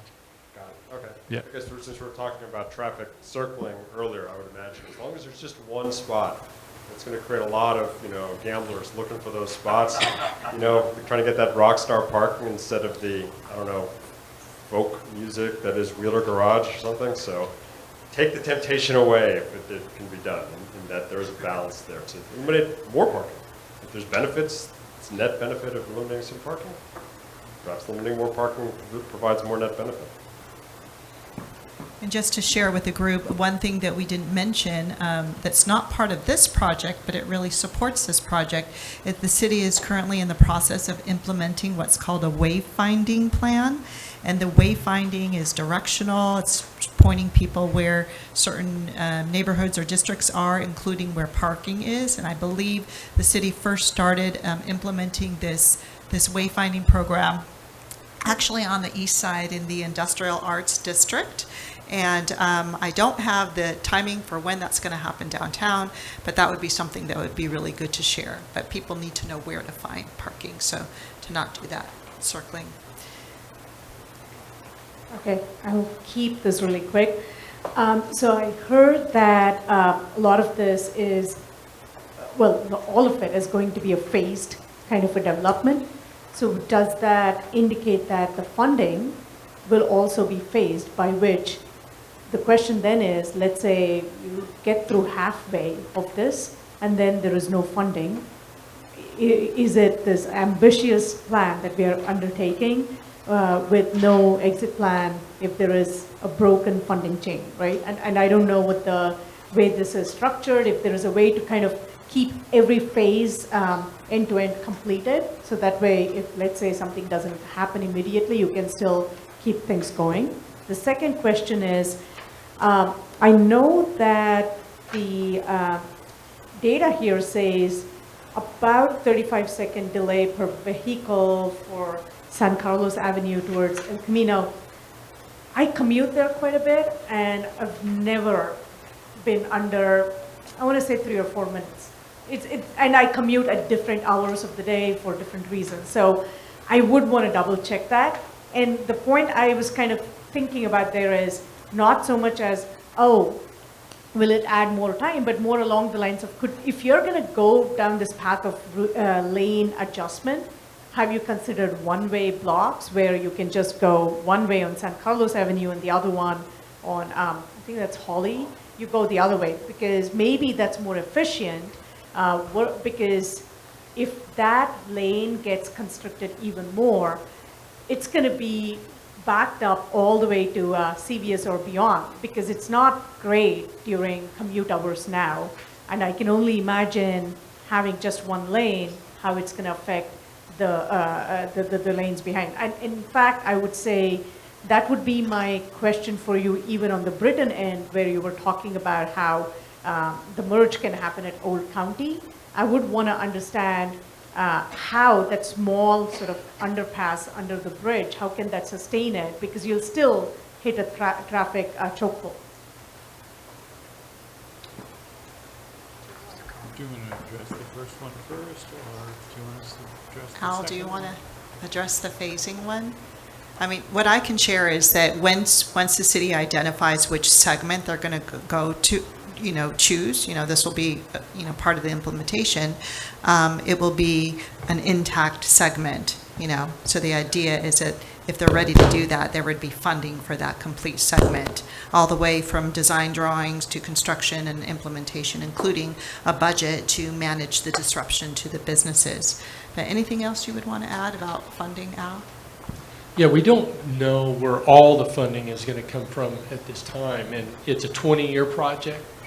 Funding comes from many different sources. For instance, if you look at the library, my recollection is that there was a bond measure that the community supported. So the community agreed to help build the library with the city. And many cities do that with community assets, right? So, but money can come from grant funding, it can come from development exactions, and the city is working with the developers on the east side to get community benefit dollars that will support the downtown.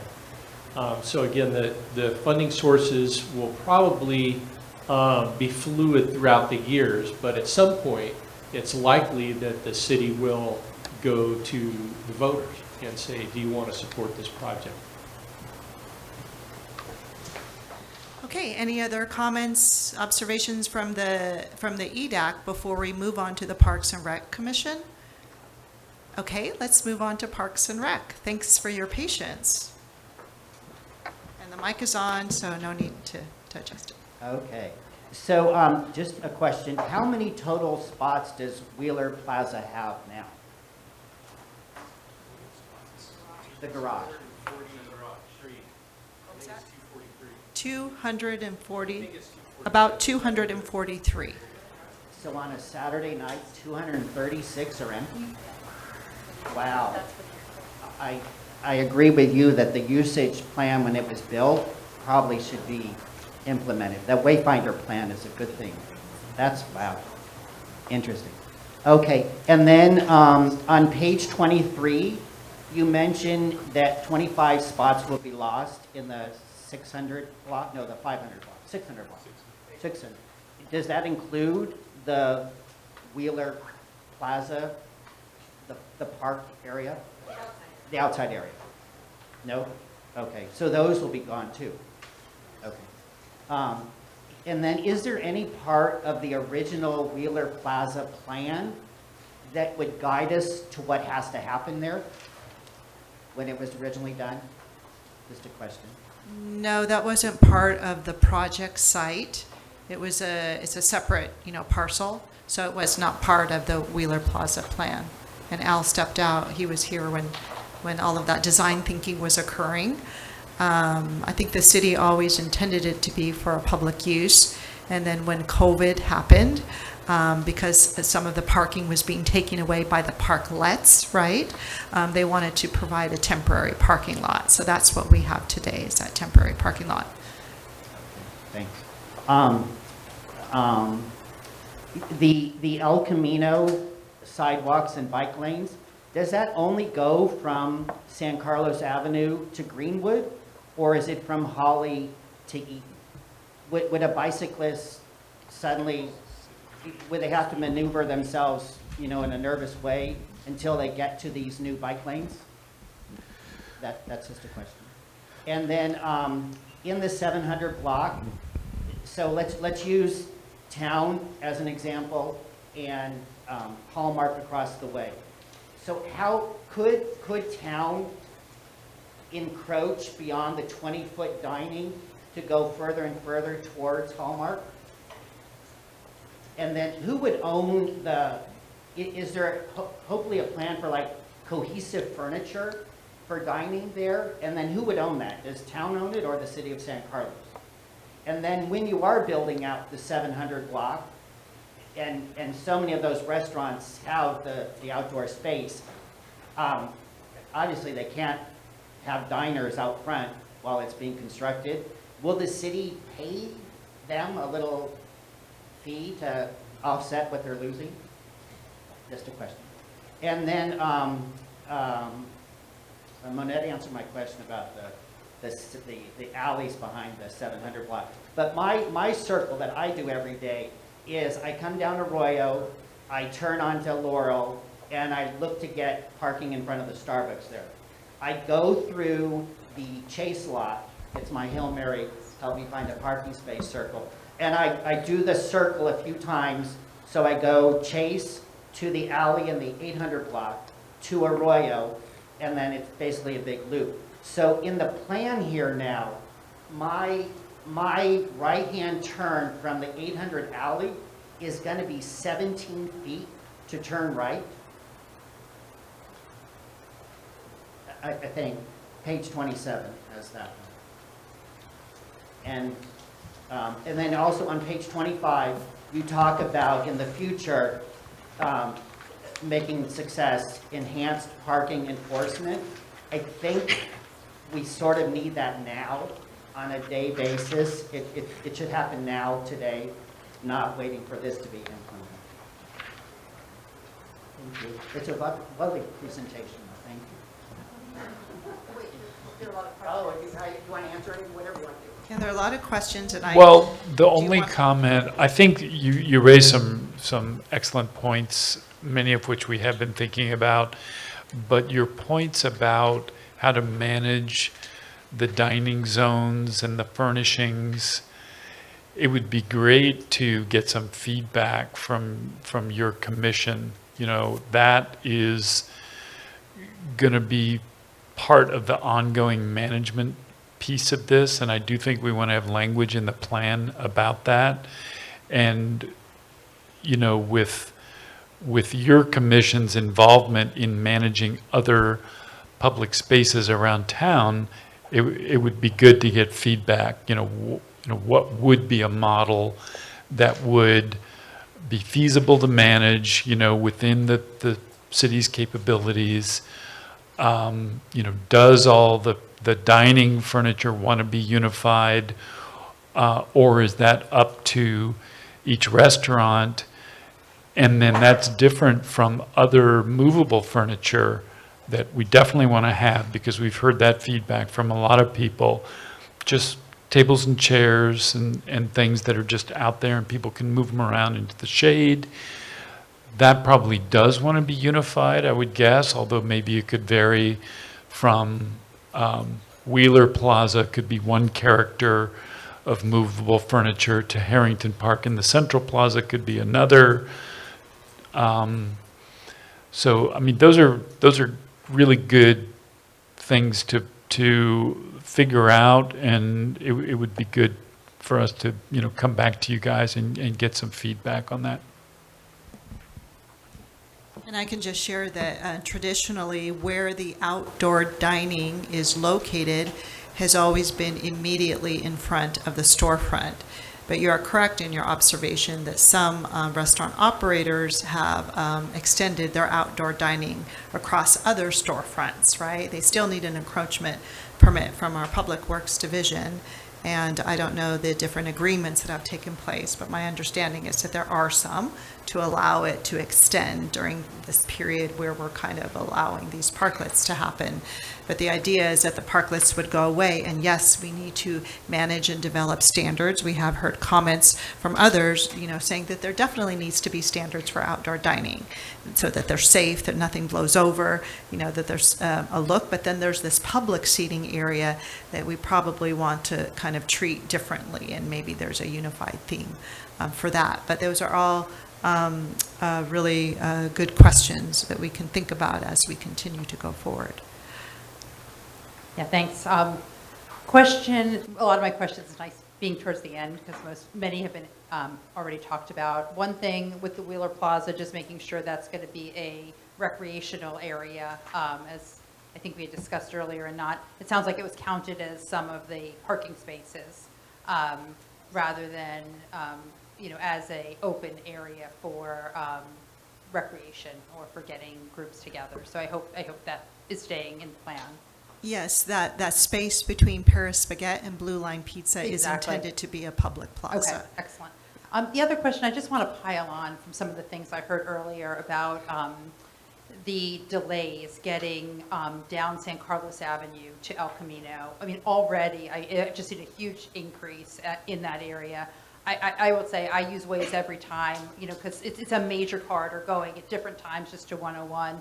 And it's telling me now to take Elm Street over to Holly. I mean, I'm already getting like, stay away from there. It really scares me to think about losing more lanes and what's going to happen. So I know I don't want to keep repeating, but I am repeating because it does really concern me that there's going to be some blowback from the community, and you know, especially if this is one of the first things in the phase that gets done, because there's not going to see some of the other benefits. So just wanted to share my experience there as well, and the experience of a lot of people, I think, who live on the northern and western part of the city.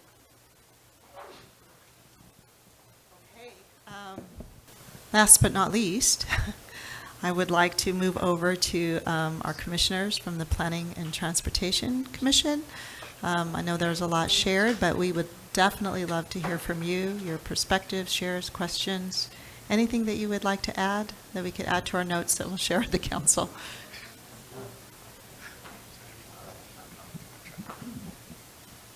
I do think that most of the specific changes that I saw today address a lot of the issues that people brought up before. And I was very happy to see that you included trade-offs in this presentation material. And I really think that we should be presenting those trade-offs more to the public as we go forward. I did see in the packet that approximately 70% of the people who answered the current survey had not participated in any other surveys. And despite the wonderful posters downtown explaining what we're doing, I think we have to be realistic that there are still quite a few people who don't know what we're doing or don't know what the plans are. So going forward, I would like to see those trade-ins. For instance, almost all of the surveys showed that shade was a priority for almost everyone. And do people really understand, and they need to understand, that we're going to be losing these trees and there isn't going to be shade for quite some time? That needs to be listed as a trade-off. People need to understand that, I think.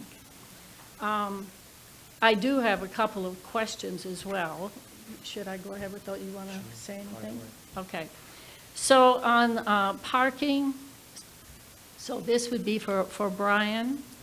Did the 3,100 ID'd parking spaces include any parking in the alleys? Yes. So there are plans to perhaps allow some parking for the public in the alleys, particularly behind the 700 block, since there'll be no parking on Laurel? Yes, so there was a lot of parking in the downtown area that we didn't cover as part of this presentation. Lots of lots that are in the alleyways or other individual lots that are behind businesses.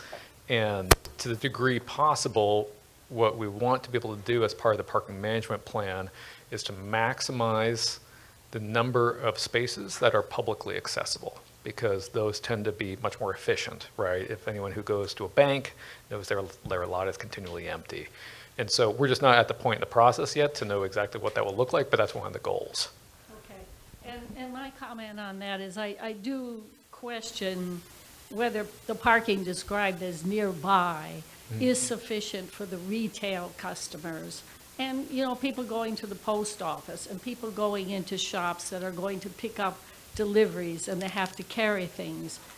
Those, I'm concerned about the retail businesses and making sure that there's going to be maximizing their use of the parking that's provided in the alleys very nearby and on Laurel. Would be a suggestion of mine to prioritize that for the merchants. I have more questions, but do you want to do some? No, okay. I have a question about the Britain intersection. I do use that a lot, and I see what you're saying about trying to have the merging lane on the east side of El Camino. But I think you're going to get a tremendous backup. Now, having the bikes coming west seems to make sense to me. But perhaps you could avoid losing that merging lane on the west side.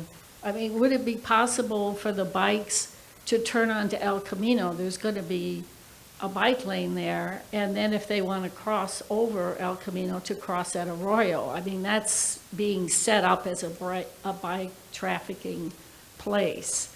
That way you would only have the bikes taking up lanes heading east. So you could retain that merge lane. The traffic already backs up coming across to that merge lane. It's just an idea to think about. And I think I only have one more question. I'm wondering about the safety measures. I couldn't tell from the drawing on the 600 and 800 blocks of Laurel. Because there's not going to be any curbs, what are the safety measures then for parking? Did I see perhaps that there were posts in the drawing, or how is that going to be managed? We're still working that out, but looking at maybe some sort of a bollard in certain areas. It may be that those bollards are removable in some areas because we have the booths, the market booths that would sort of overlap with where that row goes through, but haven't fully determined what that barrier would be or that safety device, but it's definitely on the table as something that we need to integrate into the design.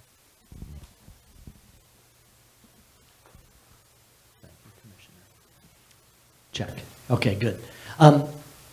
Overarching question. Does the as-is plan for both parking and traffic, does it assume our RENA numbers, our RENA development are implemented? I presume they do, but just... Yes. You didn't make it clear, and, just so that everyone remembers, that's 2,700 new residences and 8,000 new people in the city, and... You are correct, Commissioner or Chair Iacopone. Our regional housing needs allocation for this current housing element cycle, 2023 to 2031, is almost 3,000. And then because this plan, one thing we didn't mention is this is a 20-year plan. It's going to the year 2045. We are anticipating an additional RENA allocation from 2031 to 2039. So we've extrapolated those numbers as we think about build out, which informs what the traffic volumes will be. We included that in as part of that growth calculation. Right, thank you, Lisa. Maybe just two comments next. The Harrington Park stage, I know this is a bit of a detail, but is it in the middle? Is it at the back? Is it at the front? Meaning, is it on Laurel? Is it toward the alley? It's on Laurel. It's actually on the okay. It's on the Laurel end of Harrington Park, but it it sort of comes out into Laurel a little bit, so you can see it from that's either end. good. Thank you. Yeah. The Wheeler Plaza development area, it gets pretty hot in there, and there's no design element for like a permanent shade sail or something else. You just might want to think about, you're between two buildings, it's pretty hot. Think about that. On it. Good. A couple of folks have already said, but I'm going to pile on. I'm a skeptic that in 2024, 70% of Wheeler Plaza is open in the middle of the day or at a dinner time on a Thursday night. I don't buy it. I mean, I go there often enough, at least 3 times a month, if not more, in those kind of times, and it's difficult to find a parking space. And I don't know when in 2023 you did your survey, and maybe just check it wasn't around the period when the garage was continually being refurbished for new epoxy flooring and what have you. I think things, well, I'm just going to leave it. I'm a skeptic.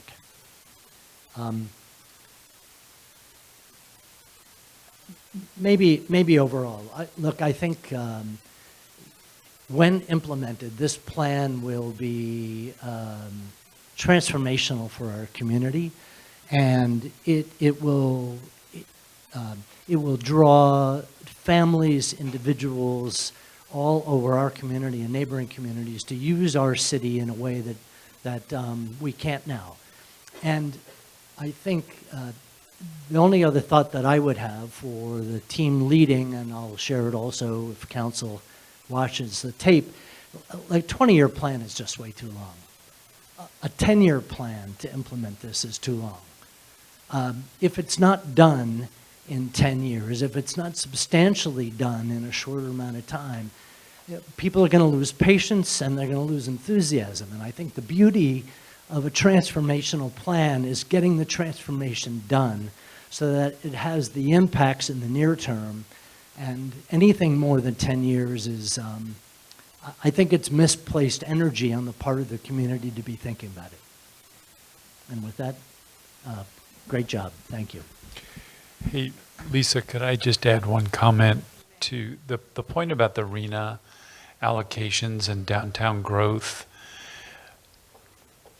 And Mark's going to have to correct me if I say this wrong, but for future growth within the downtown, there's a huge opportunity for mode shift, particularly for residents and workers' growth in the downtown area, because those people will be much more likely to take a trip walking, take a trip on their bike, or take the train. Whereas for current conditions, so there was 2 scenarios shown there, the current condition and then the growth condition. For current condition, there's not as much opportunity for mode shift because those travel patterns are already established, and a lot of those destinations are coming from further afield. But for the growth, there is a big opportunity for mode shift. And the diagrams that Mark showed with all the level of service intersections and the queuing lines don't consider any of that mode shift for that future condition. So as Mark did say, this is sort of a worst case scenario, but that potential for mode shift could greatly improve the situation. And that attitude of mode shift can be something that the city and the community can encourage, as increasingly as a way of life for the users of the downtown, the residents of downtown. So just wanted to make that point. What Jim said is absolutely right, but we talk about being transformational. San Carlos, we have a tremendous asset, an underutilized asset, the Caltrain station. If we have more riders, Caltrain will increase service. It kind of goes hand in hand. That's how they look at it. when you have a Caltrain station or any kind of transit hub like that, you're going to attract development, residential development, other types of development that can be transit oriented. And we've seen this elsewhere on the peninsula and elsewhere in the Bay Area, where communities are being built very proximate to rail stations with, in some cases, no parking, in some cases, limited parking. It's attracting a certain kind of buyer. Now, if you're a family or you have 5 cars, that's not something that's going to be attractive to you because it's not going to work for your needs at that time. But there is an emerging market, and has been growing for several years, of that transit-oriented development. We can capitalize on that in addition to what we're trying to achieve with development all around, not just downtown, but within San Carlos. The opportunities here to connect the dots and put these pieces together so they all benefit each other. So the health of downtown can be that much more elevated when you have the health of East San Carlos, when you have the health of what happens around the Caltrain station, and so on, so that it all works together. That is such a great opportunity. So, and as planners and as engineers, this is very exciting for us. But it does require looking at all of these pieces, and you're asking not just the housing numbers, but looking at everything else that's going on around. Who are going to be the future customers, the future workers? Who are going to be the future residents? How is the community changing? What are the demographics and the socioeconomics down the line? We'd all like to just do this and make it happen very, very quickly, by the way. 20 years always seems so far out, so far out. But your points are very well taken in terms of this opportunity is great, and it's exciting. And it's not without its challenges, obviously, and its trade-offs. Thank you, Mark. Thank you, Jim. Thank you, Brian. Thanks, everyone. Thank you to all the commissions and for your patience to get through this and so we could hear from everyone. I did want to give the 2 members of the YAC just any kind of closing remarks, because when I was at your table, I said questions only, and then we sort of switched. So I don't want to be remiss and not offer you an opportunity to make any quick closing remarks before we wrap this up. Yeah, thank you. We want to add like a couple quick things before we leave. Real quick, the San Carlos Ave to the west and east of Laurel Street, like those 2 blocks adjacent, are those spots going to become parallel as well? Yes. Yes, okay. And then another thing we thought to mention is we think it's a good idea to have some type of, like, you know, in garages they have the lights and the sensors, like what spots are available. That, but also, like, I've seen cities implement that on the streets, like in alleyways. If you have some of that in alleyways, that could improve flow and stuff. If we have those markings detailed, that could improve some of the flow in the alleyways. And then I had a question about the mode shifts. So we talked about like 20 years in the future, the traffic's gonna be piling up a little bit more. But you also mentioned that's like the worst case scenario. Mode shifts could change that. And don't you think like the increase? I think 20 years from now, there'll be less reliance on cars in that area. Well, do you think the mode shifts will increase over time, or what is? I know we're not supposed to factor that in right now, but if we did factor that in, how would the congestion look? First, I want to say, first of all, your youth advisory. Oh my God.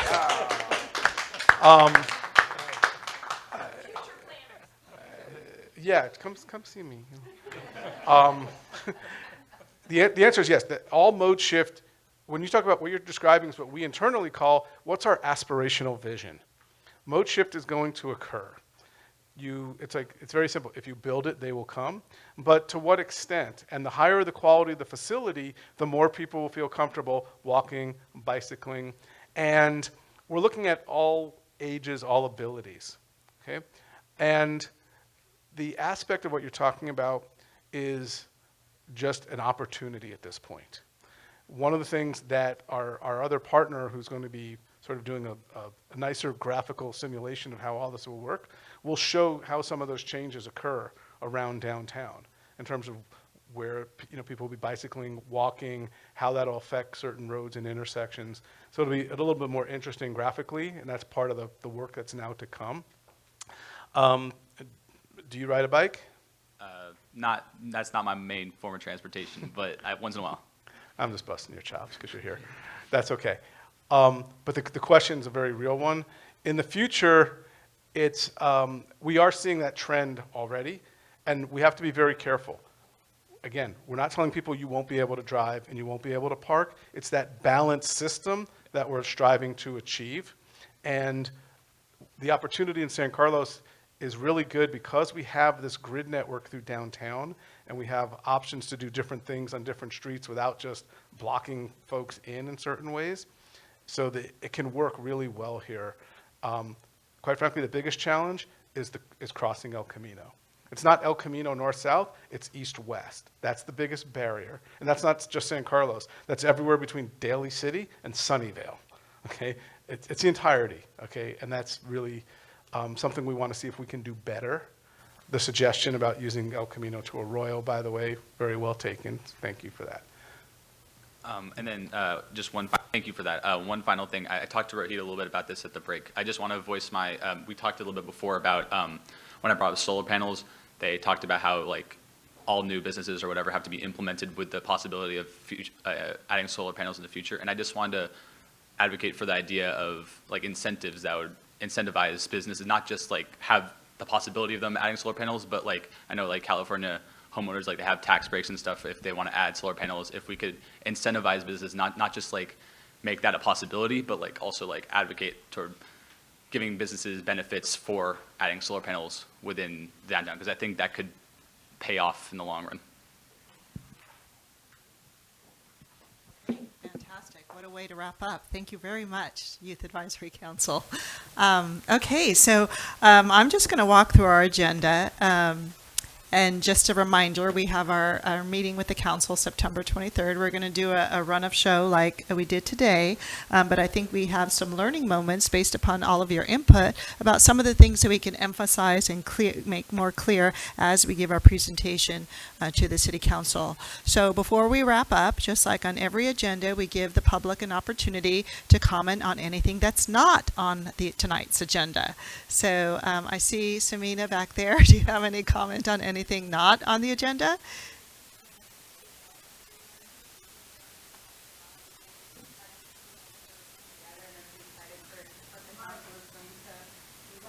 And thank you for your time. Thank you for your comments and remarks, and that's were very nicely received by our team. And thank you for your time on the DTAC, and all the best of luck on your next plans. Okay, so with that, we are adjourned. Thank you very much. Take some candy home, and we'll let you know when we have the recording on the TV. Thank you. Thank you.